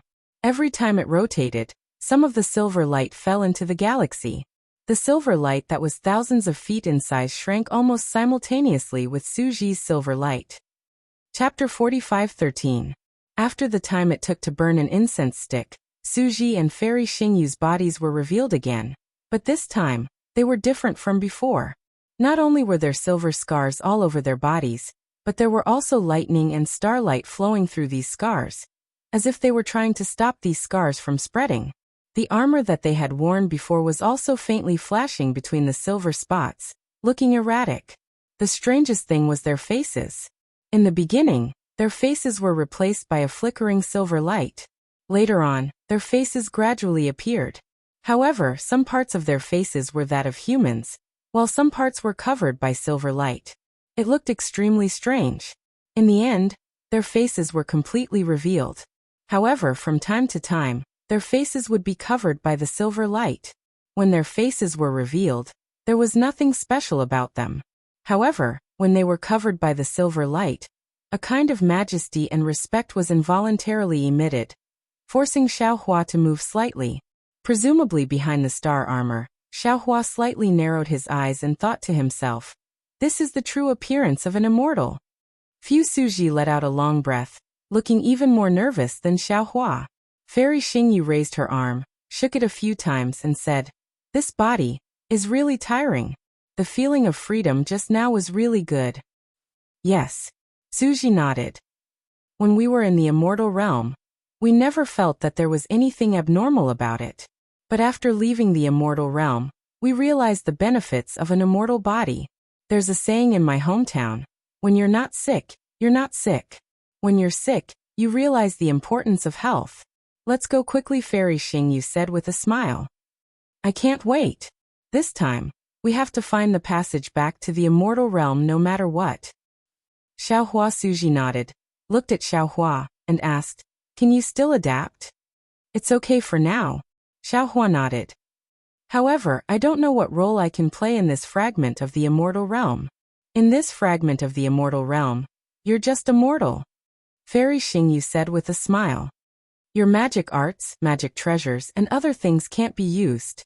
Even if it could be used, its effect would not be comparable to an immortal artifact. Oh, don't rashly open your Qianquan pouch here. Be careful that the immortal spiritual energy inside your Qianquan pouch will burst. As for your Kunlun mirror, it should be usable, but I can't guarantee that it won't be damaged if you don't refine it with immortal qi. Forget it, forget it." Xiaohua waved his hand and said, "Just treat me as an idle person. With 2 real immortals following me, what do I have to be afraid of?" He Fairy Xingyue covered her mouth and giggled. "Then let's make a cupboard." After saying that, Fairy Xingyu released her lingering thoughts, wanting to look into the distance. Suji hurriedly stopped her and said, "Xingyue, it's better to be careful. Don't release too many lingering thoughts." "Got it." Goddess Xingyu smiled sweetly. Coincidentally, her appearance was covered by the silver light. A sweet smile seemed to pass through the space and into Xiaohua's mind. Fairy Xingyu did not release her lingering thoughts into the distance. Her figure flew slowly. Suji waved his sleeve and covered Xiaohua's body. He said, "Let's go," and followed Fairy Xingyu. After flying for a while, Fairy Xingyu released her star shuttle with a wave of her hand. At this time, the star shuttle was even more majestic than before. Tens of thousands of starlight rushed into the sky and fell in all directions, like a dazzling meteor shower. However, after a while, the starlight withered and disappeared into thin air. Fairy Xingyu's face changed drastically as she looked at Suji. Suji frowned slightly but did not care. He raised his hand and pointed ahead. The two of them flew over with Xiaohua. Xiaohua looked a little absent-minded. He did not pay attention to Fairy Xingyu's star shuttle. He was puzzled by the smile that Fairy Xingyu transmitted into his mind. What are immortals? I have never seen immortals before, so I have never thought about this question. Now that these 2 exiled immortals have been here for a long time, they feel that immortals are similar to us. But today, when I really came to the fragment of the immortal world, I realized that immortals are completely different from us mortals. In Tao sect cultivation, the physical body is extremely important. It is also the foundation of becoming an immortal. Without a physical body, one cannot ascend to the immortal world. Previously, I thought that it was because the immortal spirit chi was different from the heaven and earth origin chi. If it were not for the protection of the physical body, the nascent soul would be destroyed by the immortal spirit chi. But now it seems that if the physical body has not been cleansed by the spirit cleansing pool, it cannot withstand the immortal spirit chi. Then, how can I protect my nascent soul? Moreover, Suji had said before that even if I lost my physical body, as long as I cultivated my scattered soul to the 9 tribulations, I would be able to grow a physical body. Naturally, I would be able to enter the spirit cleansing pool and grow a physical body. It seems that the spirit cleansing pool is the most important thing. The spirit cleansing liquid in the spirit cleansing pool. What is it? What is the difference between it and the dragon cleansing liquid in the dragon cleansing pool? Xiaohua's question could only be a question. Not to mention that he could not find any answers now. Even if he asked Suji, Suji would probably not answer him. However, in a short moment, he had a new question. He looked at the ground that whistled past. On the ground, there were either deep ravines or undulating mountain ranges. It seemed that everything on the ground was much larger than the 3 continents. He asked curiously, Senior, Junior has 2 questions to ask. Suji looked ahead and answered expressionlessly. Senior said before that the so-called realm, as long as one is within it, one will not be able to see the edge. We've entered this spatial fragment, so how can we find the way out? Xiaohua asked. The spatial fragments in the meteor belt are all incomplete. They were used by people with great ability to set up defenses when the Star Moon Palace was refined in the ancient times. Once we find the location of the other incomplete part of the spatial fragment, we will be able to see the meteor belt. From there, we can fly to the other spatial fragment. Suji answered fluently. However, he stopped at this point, as if there were some secrets that he did not say. Xiaohua nodded and asked again. Senior said that there are fragments of realms parallel to the 1,000 Demons Sacred Realm, fragments of realms parallel to the Immortal Realm, and fragments of realms parallel to the ancient times. This time, when we enter the fragment of realms parallel to the Immortal Realm, the immortal chi inside is extremely dense. Even with Junior's strength, I can't withstand it. How can the cultivators who followed Senior in the past withstand it? Actually, it's like this, Suji said without any hesitation. Although I don't have a space or a spatial immortal weapon, I still have the heaven and earth bracelet. Under normal circumstances, I respect the wishes of those cultivators and bring them here to gain experience. If an accident really happens, I will definitely keep them in the heaven and earth bracelet. Although staying in the heaven and earth bracelet is an insult to the human race, it's still better than losing their lives. Of course, if I didn't make it in time, like just now, they would have lost their lives. I don't have any good ideas. After all, Xingyu's star armor isn't something that just anyone can borrow. Oh, also Suji continued. Previously, we also encountered some fragments of realms parallel to the immortal realm. However, the immortal chi inside those fragments was already thin. Although it was somewhat dangerous, it was far from being as serious as today. Also, Xiaohua thought for a moment and asked again. Didn't you have 2 questions? Suji asked curiously. Xiaohua smiled. Junior has thought of another problem. And say it. Suji nodded. Know what you know, don't know what you don't know. You are suitable to be a Confucian cultivator. Senior said so. Xiaohua asked. There are also fragments of realms parallel to the ancient times. Then the immortal realm should be of a higher level than the immortal realm, right? Yes, the immortal realm usually calls the immortal realm the immortal realm. Suji replied. Then Xiaohua asked. Senior and the others entered the fragment of the immortal realm. Did their bodies feel uncomfortable? What about those lower-level disciples? At this moment, Suji showed a rare hesitation. After a moment, Suji opened his mouth. Xiaohua, this question. I can answer you. But I don't know if my answer is correct because I have never been to the immortal realm, and I don't know what the ancient times were like. I also don't know what the ancient times were like when the Star Moon Palace was refined. I only know that some fragments are similar to the 3 continents and the realms below the immortal realm. Some fragments are similar to the immortal realm, the Demon League and the Heavenly Court. And some fragments are different from these 2 places. So Xingyue and I think, listen carefully, we think that these fragments might be fragments of the ancient times. But whether these fragments are fragments of the ancient times or not, we don't know. And in these fragments, our bodies didn't change, and the bodies of those lower-level disciples didn't change either. I also don't know what I am talking about. Do you understand? Yes, Junior understands. Although the doubts in Xiaohua's heart grew stronger, he still heaved a sigh of relief. Are you sure you understand? Suji asked curiously. I won't hide it from you. I thought about this before, but this matter has nothing to do with cultivation and returning to the immortal realm. I just thought about it and threw it away. And this Junior thinks so too, Xiaohua said with a smile. This Junior just had a sudden whim. Then the 2 of them fell silent. They flew forward silently.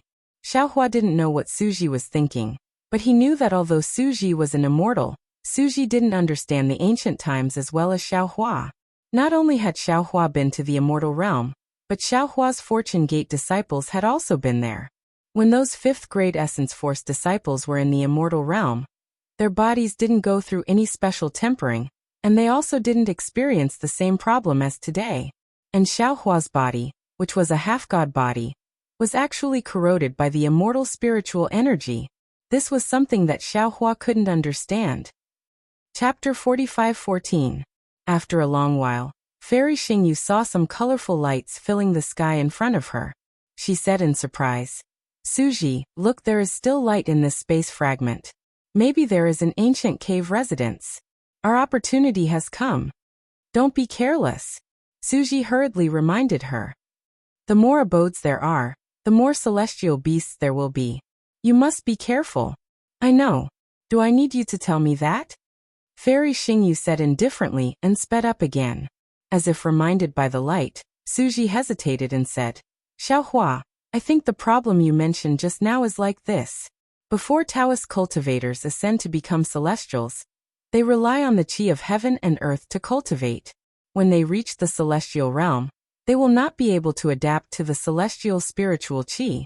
As for the celestials in the celestial realm, low-level celestials such as mortal fairies also rely on the celestial spiritual qi to cultivate. When they reach the high level, they will no longer rely on the celestial spiritual qi. Presumably, in the untainted divine realm, the foundation of cultivation is also different. Therefore, the cultivators will be troubled by the celestial spiritual qi in the fragment of the celestial realm. But in the fragment of the untainted divine realm, there will be no such confusion, right? What do high-level celestials rely on to cultivate? Xiaohua asked, hitting the nail on the head. Alas, that's why I don't want to answer your question. Suji sighed. You haven't cultivated to that level yet. It's really not good for you to know too much. After that, Suji stopped talking and flew ahead with Xiaohua. Xiaohua had no choice but to shut up. After another 10 minutes, the light was in sight. Under the light, there was neither a spiritual vein nor an abode, but a vast expanse of tall palaces that stretched as far as the eye could see.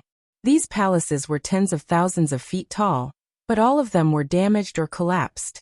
If it weren't for the extremely beautiful light emitted by these palaces, they wouldn't be much different from the ruins of the mortal world. As they flew closer, Xiaohua saw that the ground around the palaces was covered with deep cracks and deep holes. These cracks and deep holes were obviously caused by a fight. Next to these cracks, there were some broken celestial artifacts scattered around. This Fairy Xingyu looked at Suji in surprise. Suji also looked surprised. The 2 of them sped up again. Hiss in just a moment, not to mention Suji and Fairy Xingyu. Even Xiaohua could not help but gasp. Because right before the overturned wreckage, there were already many wreckages of several thousand feet in length lying on the ground. These corpses were different from the corpses of the human clan. Most of them were wearing armors and holding some fairy weapons in their hands. Inside the armors, there was either nothing or some shells that looked like tree roots. Of course, there were also some corpses that had collapsed beyond recognition. Something's wrong, Suji suddenly growled. He raised his hand and a spear-like immortal artifact fell into his hand. He glanced at the bottom of the immortal artifact and exclaimed, Yiqiong Heavenly Mansion? How is this possible? Fairy Xingyu exclaimed as if she had seen a ghost. She also raised her hand, and another empty armor fell into her hand. When she looked at the mark on the inside of the armor, her face was as incredulous as Suji's. How is this possible? Then Suji threw Xiaohua to the ground and said, Stay here and don't move. Remember, don't move. This is very important. After that, without waiting for Xiaohua to answer, he rushed toward the dilapidated palaces in the distance. Of course, Fairy Xingyue was no exception. Her figure flashed, faster than the light shadow, almost surpassing Suji's figure. Yiqiong Heavenly Mansion? Xiaohua naturally heard Suji's exclamation. He did not understand what this Yiqiong Heavenly Mansion was. However, judging from the reactions of the two immortals, one was a law enforcer, and the other was a law enforcer. This so-called Heavenly Mansion was definitely a famous place in the immortal realm. Moreover, since the two immortals did not want to go in with him, there must be some so-called secret of the immortal realm inside. Xiaohua naturally knew to stay where he was. Of course, Xiaohua only stood there for a moment before he came to his senses. Damn it, that's not right. This Xingyue palace was refined in ancient times. Since Suji and Fairy Xingyu know about this Yiqiong Heavenly Mansion, this space fragment must have been left behind from the immortal realm in ancient times. In that case, thinking of this, a smile appeared on Xiaohua's face. In that case, this Yiqiong Heavenly Mansion must be a secret place in ancient times. There are endless secrets hidden inside. Damn it, this space fragment is a huge gold mine. Since I've already entered the gold mine, how can I return empty-handed? Since he knew that this collapsed palace was a famous secret of the immortal realm in ancient times, how could Xiaohua still stand in the distance obediently? He rolled his eyes and activated the flying technique of the soul cultivator. He stuck close to the ground and walked to another place. As he walked, he sensed his own space. Sure enough, as Fairy Xingyu had said, he could already sense his space here. Everything in the space could be taken out. Xiaohua even tried to put an empty armor and immortal weapon into the space. He could do the same. However, the armor and immortal weapon were not located in the original Shenhua continent. Therefore, Xiaohua kept some armor and immortal weapons into the space as he walked. Xiaohua also noticed some things like bracelets, rings, and storage bags. He did not even look at them. They were all put into the space. Xiaohua was already used to stealing things. It had even become a technique. There were many bodies lying on the ground outside the palace. They were either dense or sparse. When they were sparse, Xiaohua only took those bracelets, belts, and the like. When they were dense, Xiaohua took 4 out of 10 of them. This made it so that the density would become sparse and not arouse suspicion. Damn, these are all immortal weapons. The more Xiaohua walked, the more excited he became. This feeling of reaping without sowing was really rare and wonderful. However, after walking for a while, he didn't see Suji and Fairy Xingyue. Xiaohua walked to the other side of the hall. When he got there, Xiaohua suddenly stopped. He closed his eyes and seemed to be thinking. After a moment, he suddenly looked into the distance and thought to himself, "That's not right. Previously, in front of the palace, those armors. Oh, I'll take it as the place where the immortals fell. The immortals seem to have fallen in one direction, as if in the direction where I came from. These immortals seem to be blocking another pair of immortals. The direction of these immortals was similar to the direction where I came from. Moreover, there are more belts and rings here. These immortal weapons are also of a higher level. Could it be? Could it be?" Thinking about this, Xiaohua wanted to release his divine sense, but after a short moment, Xiaohua shrugged his shoulders and said with a low chuckle, "This Xiao came here as a mortal. Not only do I have no divine sense, I also have no magic power. I can't even open the storage pouch. All the strange things that have happened here have nothing to do with me. No matter what happens, I'm the most innocent." Xiaohua smiled. He carefully identified the direction and walked in one direction. Along the way, he used his mind to store all the immortal weapons, armors, and immortal slips into his space. Sure enough, in the time it took to finish a meal, A bottomless abyss appeared in front of them. Within the abyss, there were many five-colored clouds. Amidst the clouds, two lights that were brighter than the sun floated within the abyss, illuminating the entire abyss. However, the clouds blocked the lights, so they could not be seen from a distance. Oh my God! As soon as Xiaohua approached the abyss, he immediately felt the spiritual pressure in the light shadow that was even more vast than that of Su Ji and Fairy Xingyu. Xiaohua felt as if a heavy hammer had hit his chest. He could not get close at all. This is a big fish. Xiaohua was overjoyed and almost screamed. These must be two big shots who fought to the death. Xiaohua did not hesitate and hurriedly released his mind. Sure enough, the spiritual pressure was like a mountain or an ocean, but Xiaohua's mind could still get close. Of course, Xiaohua's mind was just a trickle that could only flow around the light shadow. Even so, Xiaohua could already see that these were two shells that were tens of thousands of feet in size.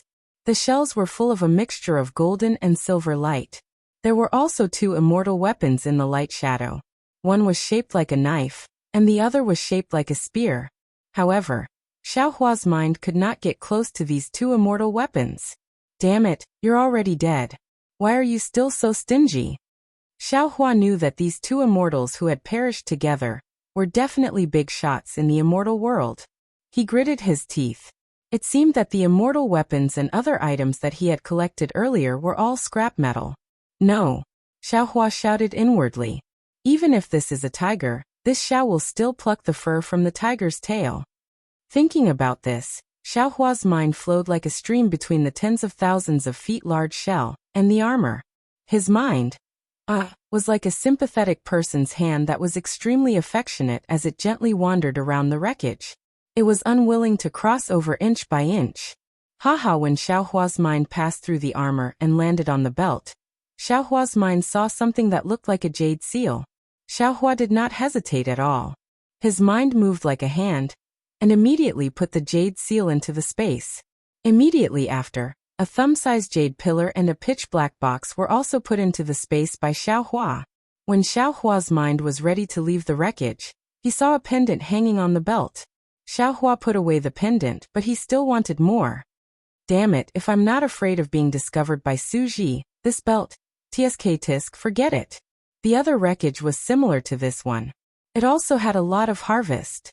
In addition to the golden seal, there was also a pendant, a five-claw-like pendant, a multi-pronged jade pillar, and a simple and unadorned key. Chapter 45:15. Few after looting the wreckage, Xiaohua let out a long breath and said with a smile, "Finally, this trip was not in vain." In order not to arouse Su Ji and Fairy Xingyu's suspicion, Xiaohua hurriedly turned around and wanted to leave. However, just as he turned around, he suddenly froze on the spot. He hurriedly released his mind in disbelief. Sure enough, a moment later, Xiaohua revealed a thoughtful expression and thought to himself, "It's a little strange. These two unknown immortals had clearly perished together. However, one of them is holding a weapon in both hands, the other is holding a weapon in one hand, and the other hand, why is it covering his back armpit? His back armpit is obviously not injured, so why is he covering it there? There must be something he cares about there. Even if he dies, he must protect it." Thinking about this, Xiaohua urged his mind and moved the immortal's hand away and placed it on the ground. Then his mind penetrated into the armpit of the immortal. It was very strange. The immortal's body was different from the mortal's body. When Xiaohua's mind penetrated into the armpit, the immortal's body actually split open as if it was melting. Then a nine-colored brilliance bloomed. Within the brilliance, an indescribable polyhedron appeared. It seemed to be in this space, but also seemed to not be in this space.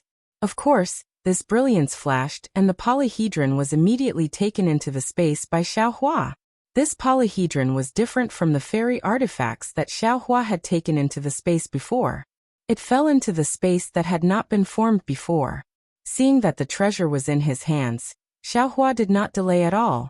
He turned around and went to other places to continue searching for armor, fairy artifacts, belts, and other things. Xiaohua originally thought that Su Ji and Fairy Xingyu would find him soon. However, what puzzled him was that Su Ji and Fairy Xingyu did not appear for a full hour. Could it be that there is an even more powerful restriction in this palace? Xiao Hua looked at the palace in front of him. Although the huge stone pillars had collapsed, the beautiful stone walls were flashing with brilliance for a long time. Xiao Hua had some thoughts in his mind. However, he was very self-aware. If Su Ji and Fairy Xingyu could not escape from the restriction in the palace, how could he? Since he was not empty-handed, why should he take the risk? Especially if there were taboos within this hall. Then wouldn't he have touched the bottom line of the immortal dimension? Su Ji and Fairy Xingyue did not fall into a predicament like Xiao Hua had imagined. They did not separate, but hurriedly shuttled through the collapsed and dilapidated hall side by side. There were also many corpses in the hall, as well as many precious weapons and other items. However, the two of them did not take a second look at them. They did not dare to release too much of their expanded thoughts and only extended them out a few hundred feet. However, their eyes were different at this time. One of Fairy Xingyu's eyes was like a full moon, while the other was like a bright star. Su Ji's eyes flashed with lightning. The two of them looked at each other with different gazes, as if they were searching for something.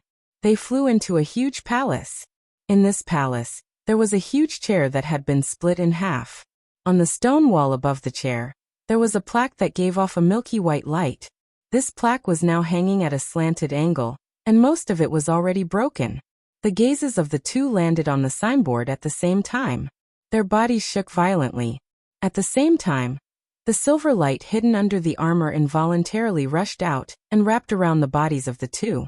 A moment later, the figures and faces of the two were once again revealed. Fairy Xingyu was shocked. She rushed to the front of the throne and wanted to take a closer look. However, before she could get close, the throne that had been split in half gave off an awe-inspiring aura, forcing Fairy Xingyu to retreat. She couldn't get close to the throne at all. Fairy Xingyu had no choice but to fly high and try her best to get close to the plaque on the stone wall. After taking a closer look, Fairy Xingyu's body stiffened. After a long while she whispered, "How is this possible? This is really the Yiqiong Heavenly Mansion. The most mysterious immortal mansion of the legendary Yiqiong. This immortal mansion, isn't it in the immortal realm? How did it become a realm fragment of Star Moon Palace? Could it be that the Yiqiong Heavenly Mansion disappeared in ancient times? That's even more impossible." Su Ji shook his head and said, "Yiqiong is a celestial venerable, who became a celestial venerable recently before we fell into the mortal world. His Yiqiong Heavenly Mansion only appeared in the last 20 million years. How could it have disappeared in ancient times? Unless there was another Yiqiong Heavenly Mansion in ancient times, there's no other explanation for it being in Star Moon Palace." Fairy Xingyu deduced without hesitation. Su Ji nodded and said, "That's possible. No one can guarantee that there wasn't another Yiqiong Heavenly Mansion in ancient times." But Fairy Xingyu hesitated a few times, and her face was full of doubts. She did not say the reason for the but. There seemed to be endless hesitation in her heart. Su Ji seemed to know what Fairy Xingyu wanted to say. He looked at Fairy Xingyu and opened his mouth, but in the end he sighed and closed his mouth. Finally, Fairy Xingyu probed, "Su Ji, you've been following me since we entered this heavenly mansion. Are you afraid that there are restrictions in this heavenly mansion and want to protect me?" Su Ji shook his head and said, "This heavenly mansion has been destroyed. How could there be restrictions? Moreover, the heavenly mansion is full of celestial generals who have been killed. Even if there were restrictions, I'm afraid they would have been triggered by them. However, I don't want to be separated from you because I want to protect you. At the same time, I'm also protecting myself." Alas, that's right. Fairy Xingyu also understood what Su Ji meant, but she still did not want to make it clear. She sighed and said, "In that case, you and I, in this heavenly mansion, we can't be separated." "Yes." Su Ji smiled bitterly. "We'll search together, and then come here. Then we'll be honest. That's the only way." Fairy Xingyu's smile became even more bitter. It seemed that if she was given another chance, she would definitely not enter this space fragment so easily. Afterwards, the two of them spent another hour walking through most of the halls.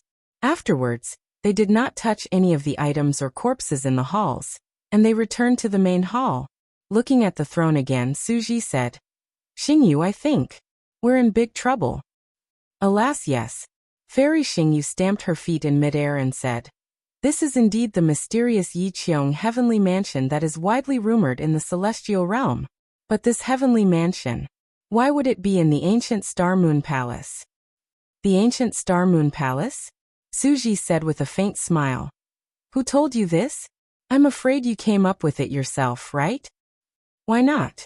Fairy Xingyu frowned and said, Although we found this Star Moon Palace first, the token to open this Star Moon Palace can also be found in the 3 continents. This means that before we came, the Star Moon Palace already existed and someone had already entered. It's just that they probably didn't have your divination skills. After they came in occasionally, they couldn't find any trace of the Star Moon Palace. Even so, it doesn't mean that the Star Moon Palace existed in ancient times, nor does it mean that the space fragments in this meteor belt were refined in the Star Moon Palace in ancient times. Suji explained, This Yiqiong Heavenly Mansion is the best proof. The Yiqiong Heavenly Mansion must have fallen into the Star Moon Palace within 1,000,000 years. Okay. Fairy Xingyu was impatient and waved her hand. What's the use of saying this now? Let's find the divine cultivation mirror first. The problem is, Suji looked worried. The divine cultivation mirror is just a legend. Who knows if it really exists? Even immortal King Tugong has never admitted it. Suji, do you know that there's no smoke without fire? Fairy Xingyu said, If Heavenly Venerate Yiqiong wasn't immortal King Tugong's most trusted Heavenly Venerate, and if he didn't steal the divine cultivation mirror, how could this legend have spread in the celestial realm? If it weren't for this legend, how could the Yiqiong Heavenly Mansion disappear from the celestial realm? Even the Palace of Law doesn't know where the Yiqiong Heavenly Mansion is. I think Suji shook his head and said, It's better if we don't look for it. How about we pretend that we never came here at all? How is that possible? Fairy Xingyu smiled bitterly and shook her head. From the moment we saw the Yiqiong Heavenly Mansion, it was already difficult for us to escape from this strange vortex in the celestial realm. If you don't say it, I won't say it. Well, Xiaohua won't say it either. Plus, he doesn't know where this place is. Even if we return to the celestial realm, who would know that we came to the Yiqiong Heavenly Mansion? Suji said sincerely. Suji, I believe you. I also believe that you will never tell anyone. Fairy Xingyu shook her head. But I don't trust Xiaohua. This guy has too many secrets. I can't guarantee that after he ascends to the celestial realm, and hears the legend, he won't think of this place. Plus, I don't believe in myself. If the Palace of Law wants to know what we have done in the mortal world all these years, they won't be able to see what we have seen here. But Suji said earnestly, If we start looking for it, regardless of whether we find it or not, we will be killed. If we find it, we won't be killed. Fairy Xingyu said with a smile. If we can't find it, we may not be punished. But if we don't find it, we may be guilty of a great crime. According to the legend, the cultivation mirror is the supreme cultivation method that can make one become a god. Whether you find it or not, it will be troublesome. Suji tried to persuade her again. He knew very well that if Fairy Xingyu found the cultivation mirror, she would definitely give it to the Celestial Master of Law. If the Celestial Master of Law wanted to keep this secret, he would have to kill Fairy Xingyu. However, if Fairy Xingyu couldn't find the cultivation mirror, and any immortals knew that she had come to the Yiqiong Heavenly Mansion, they would definitely suspect that Fairy Xingyu had secretly kept the cultivation mirror. The wisest thing to do was to immediately leave this place and never mention this matter again. Even if the Celestial Masters or Celestial Kings searched their souls in the future, they could still maintain their innocence. Chapter 45:16. Yes, I know. Suji nodded. He flew to a corpse and released his extended thought to examine it carefully. Fairy Xingyu always said that Xiaohua was stingy and greedy. Now it was her turn. She was much slower than Xiaohua. After a while, her celestial artifact could not hold too much. When she wanted to look for the storage celestial artifacts on the corpses, she found that most of the corpses did not have any storage celestial artifacts. Fairy Xingyu did not wait any longer. She threw away some of the low-quality celestial artifacts she had obtained earlier, and put in better ones. Even so, looking at the many celestial artifacts in front of her that she could not take, Fairy Xingyu was very unhappy. Perhaps I should get Suji to collect more. Fairy Xingyue looked up at Suji, who was not far away. However, after watching for a moment, she was a little surprised. This was because Suji was observing more than taking action. He seemed to be searching for something. Suji, why don't you take these things? Fairy Xingyu was a little puzzled. What are you looking for? Suji looked up and replied. I'm not looking for anything. I just feel that these corpses seem to have been moved by someone. The storage celestial artifacts are all gone. Moreover, the armor and weapons on these corpses are all from the Yiqiong Heavenly Mansion. We don't know how to refine celestial artifacts. Even if we take all these celestial artifacts, we can't use them. Instead of that, it's better to just take some as evidence. Even if you can't use them, you can take them to trade. Fairy Xingyu urged. We have been in the lower realm for so long that our cultivation can't catch up with our peers. If we don't get some elixirs and secret techniques, how can we cultivate to the celestial master level? Xingyu Suji said. Didn't you notice?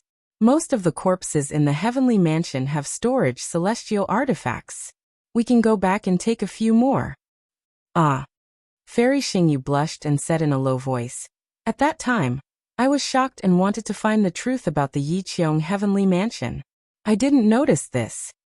Suji nodded and looked up at one of the corpses. He raised his hand and grabbed it. A jet-black software flew out from the corpse. He looked around and said, This is not bad. It's perfect for Xiaohua to wear. TSK Fairy Xingyu rolled her eyes at Suji and said, He has worn it. How can I take it? The star armor's quality is average. Just give it to him. Suji responded with boredom. He was about to lower his head to search again when suddenly, several thoughts that were very similar to Yan Yan's came from afar like a gust of wind. They swept across the abyss, the corpses, and landed on Suji and Fairy Xingyue. That will was incomparably cold, filled with bloodlust and brutality. When it landed on the two of them, silver light immediately erupted. Ing Yan? Suji was the first to sense it. His expression changed drastically as he exclaimed, There's actually an immortal beast here? Fairy Xingyue's face was also pale. She moved her body and said, Of course there will be immortal beasts. But immortal beasts with telepathy. How can we resist them? Let's go. Io Xiaohua. Suji hurriedly followed Fairy Xingyue and flew into the divine palace. However, after flying for a while, he realized something. Xiaohua is still outside the divine palace. This little guy, Fairy Xingyue said angrily. Why didn't he wait in place? Why did he run? With that, the two of them moved like lightning in the direction of Xiaohua. The yin yan that fell on them was still like the wind, closing in on them step by step. Xiaohua was easy to find. Following the footprints he left behind earlier, Suji only flew for half a cup of tea's time before he saw the high slope filled with corpses in front of him. Xiaohua was holding a rod-shaped immortal tool that was several hundred zhang in size in his hand. He was clumsily climbing up, wanting to climb up the high slope. However, some immortal tools on the high slope were in a mess. Xiaohua accidentally fell into a huge armor. Xiaohua Suji was both angry and amused. Before he could get close, he shouted, Come back quickly. There are immortal beasts around the divine palace. Io, senior, hearing Suji's voice, Xiaohua hurriedly turned around and waved the immortal weapon. Look, what did I find? This immortal weapon is just right for me. Idiot! Fairy Xingyue shouted. How can you touch the immortal weapon here? Why don't you put it down quickly? Xiaohua was stunned and asked curiously, Senior, didn't you say there were immortal beasts? Wouldn't it be better for me to have one for self-defense? Why do you want me to put it down? As he spoke, Suji had already flown close. Without saying a word, he raised his hand and pointed a finger. A bolt of lightning fell on the immortal artifact, causing it to shrink abruptly. Then he waved his sleeve and was about to take Xiaohua away. However, even though the immortal artifact in Xiaohua's hand had shrunk, it was still incomparably heavy. Suji's figure was pulled down while Xiaohua's figure only flew up a few feet. Throw it away quickly. Fairy Xingyue said anxiously. The immortal beasts are coming soon. We have to hide in the divine palace quickly. If you take this immortal weapon, Suji can't fly quickly. No. Xiaohua refused without hesitation. He held the immortal weapon in his arms and said, "Without this immortal weapon, I am powerless.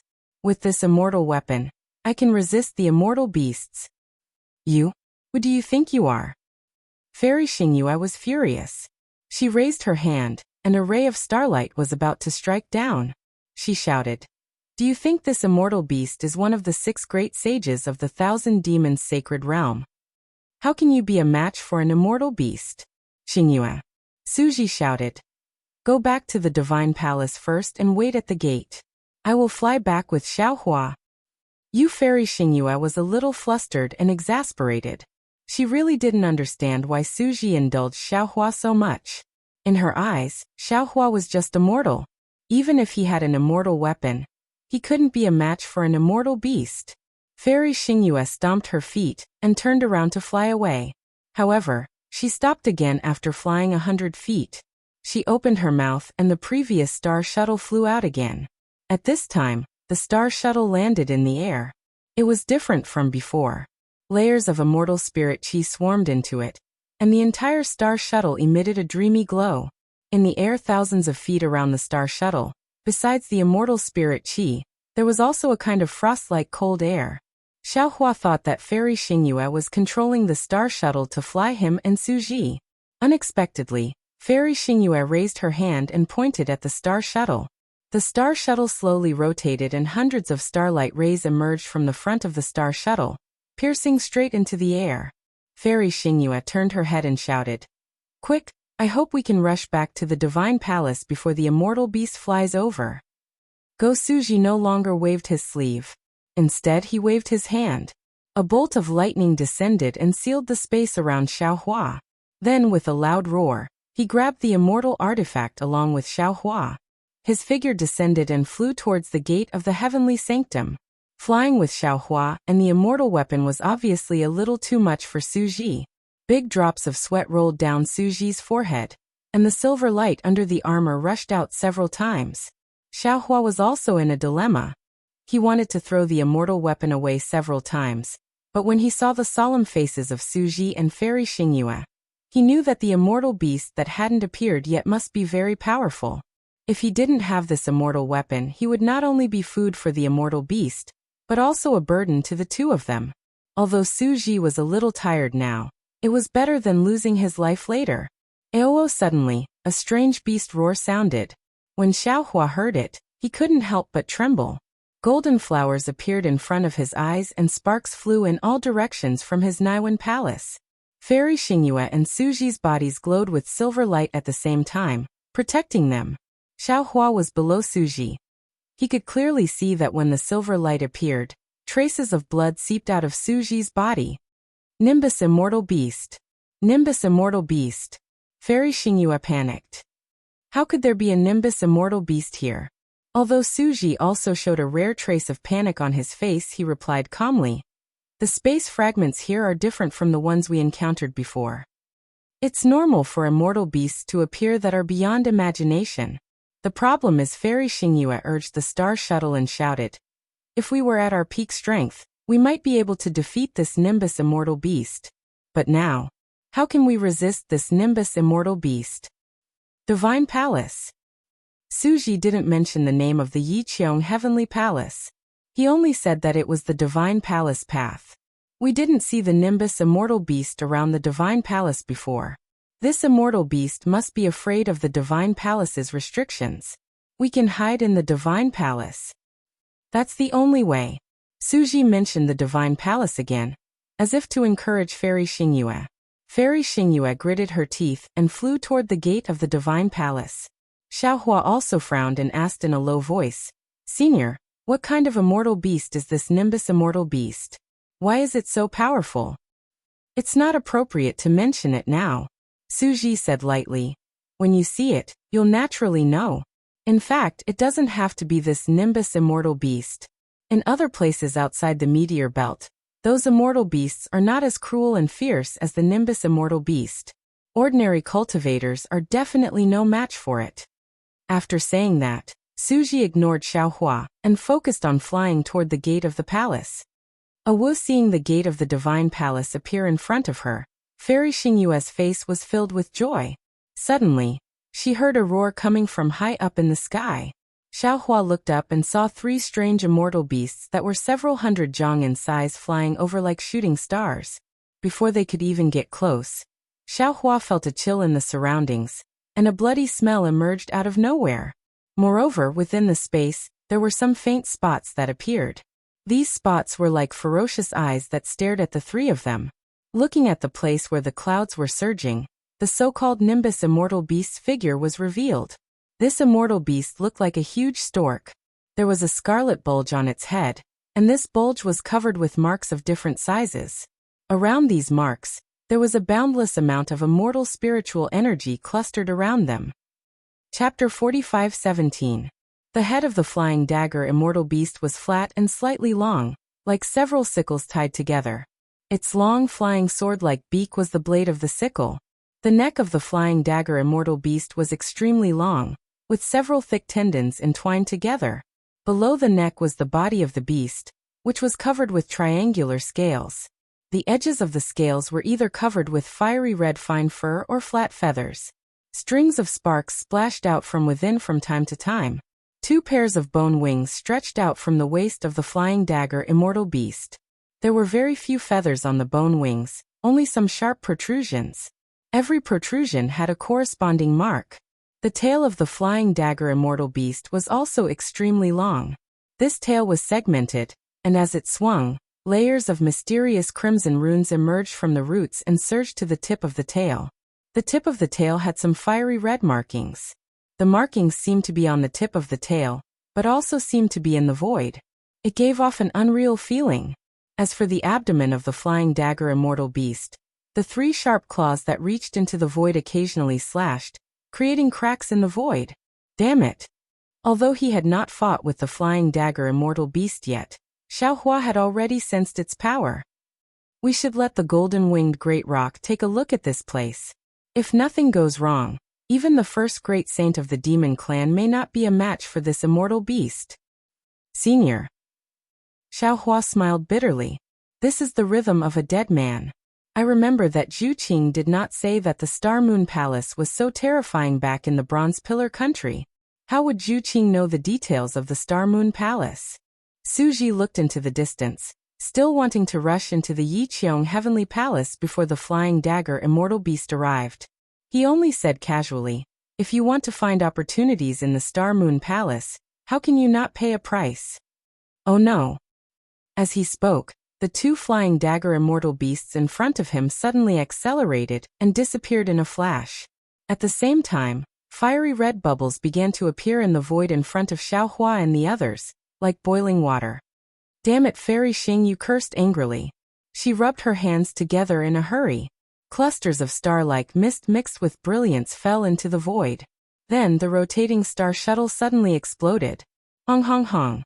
Tens of thousands of star fragments rushed out of the star shuttle and fell towards the void, causing the surrounding space to collapse. At the same time, in front of the star fragment, layers of red flames surged out and enveloped an area of 100 miles. When the star shatter met the flames, it exploded everywhere. Fortunately, Fairy Xingyu was the first to react. The star shatter formed a kind of defense, blocking all the flames from reaching the crowd.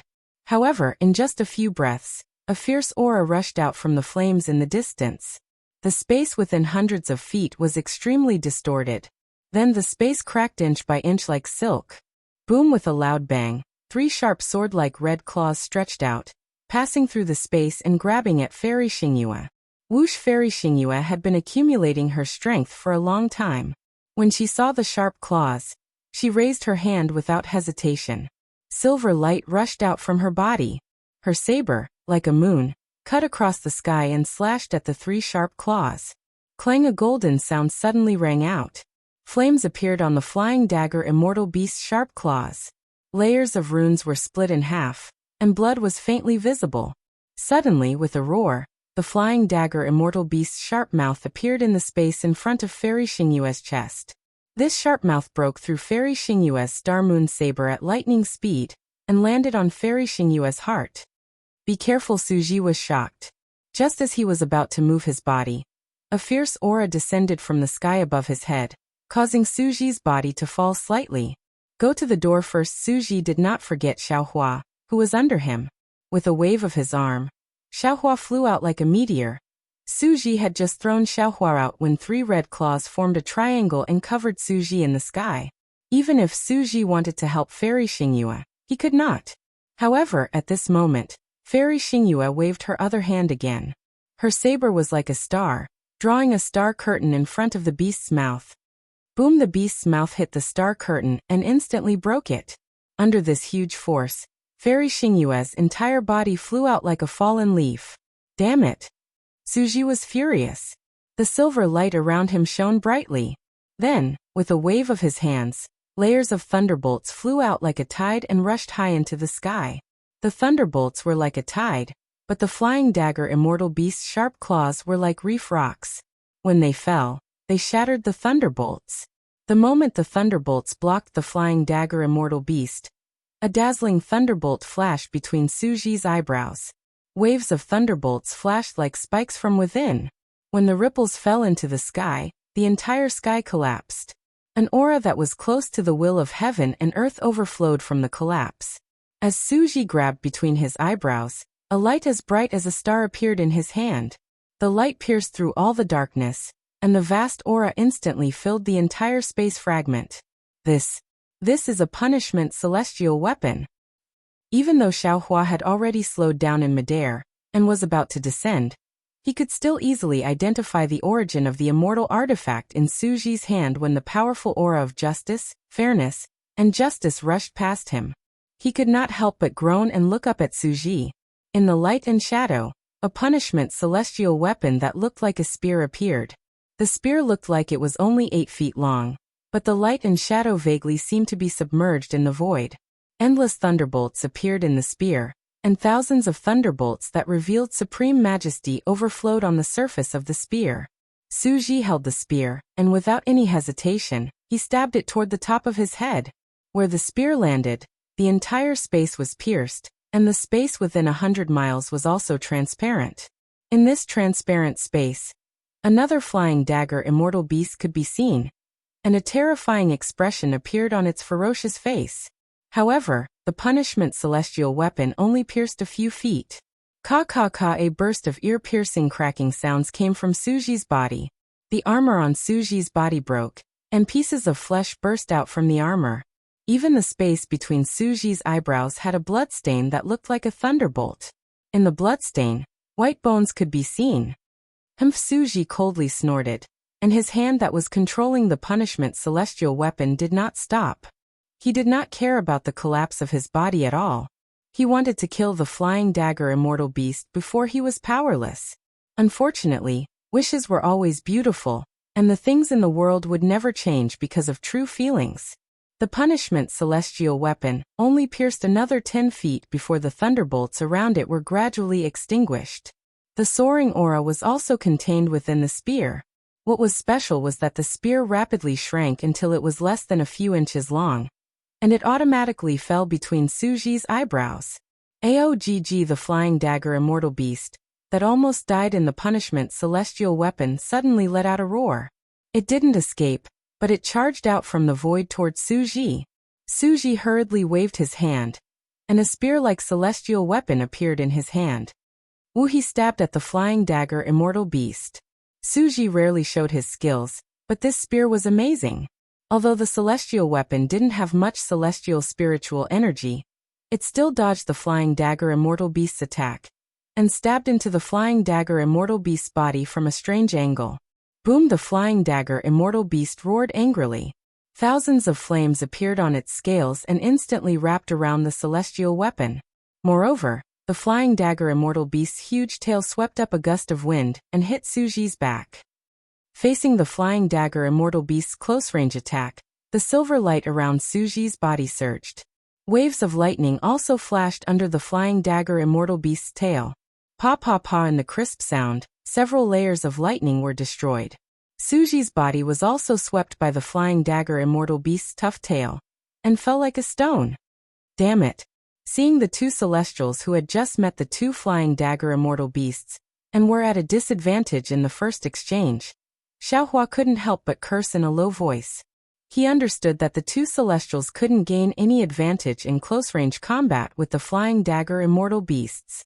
However, the main reason was that the two of them were in their physical bodies and not celestial spiritual bodies. They couldn't use celestial weapons and didn't even dare to use too much celestial spiritual energy. If too much celestial spiritual energy entered their bodies, not to mention fighting with the flying dagger immortal beast, even their own physical bodies would collapse first. What should we do? Xiaohua naturally wouldn't stand by and watch, even if his previous plan was exposed. He only pondered for a moment, and the space between his eyebrows also flashed with a dark green light. His figure also stopped and prepared to return to help. But at this moment, a sharp flying sword pierced through the void and directly fell on the top of Xiaohua's head. This sharp and heavy was extremely heavy. Xiaohua felt as if a huge mountain was falling from the sky. How could Xiaohua dare to be negligent? Raising his head, he saw several three corpses in thunder. He saw that in the surrounding void, one after another, green seal text rushed out and set up a lightning array within a few li. Rumble. Just as Xiaohua's lightning and thunder technique was used, the third flying dagger immortal beast had already pounced. This flying dagger immortal beast was clearly smaller than the previous two, but the power that rushed out was not something Xiaohua could withstand. The flying dagger immortal beast's 3 legs fell and the beast's mouth fell, destroying the exploding 3 corpses in thunder. Even the other green seal texts scattered in the space were destroyed by the flying dagger immortal beast's tail. Damn it! How is this possible? Xiaohua finally experienced the power of the flying dagger immortal beast. He cursed loudly.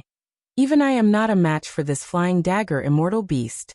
In the entire 3 continents, who can pass through this spatial fragment? Whoever comes will die. Although he cursed like this, Xiaohua's body still flashed with golden light, wanting to activate his transcendence golden body. However, as the golden light flashed, countless celestial spiritual energy madly rushed in. Xiaohua's physical body uncontrollably swelled up, while the other part produced chaotic fluctuations. The golden light flashed and disappeared. You're tuning in to the Li Mei's Wuxia Whispers YouTube channel. We're so grateful for your support, and don't forget to subscribe to join us on this incredible journey through captivating stories. Your generosity through donations truly makes a world of difference, as it's the primary source of revenue that allows me to expand and enhance this channel for you. Thank you from the bottom of my heart for being a part of this adventure.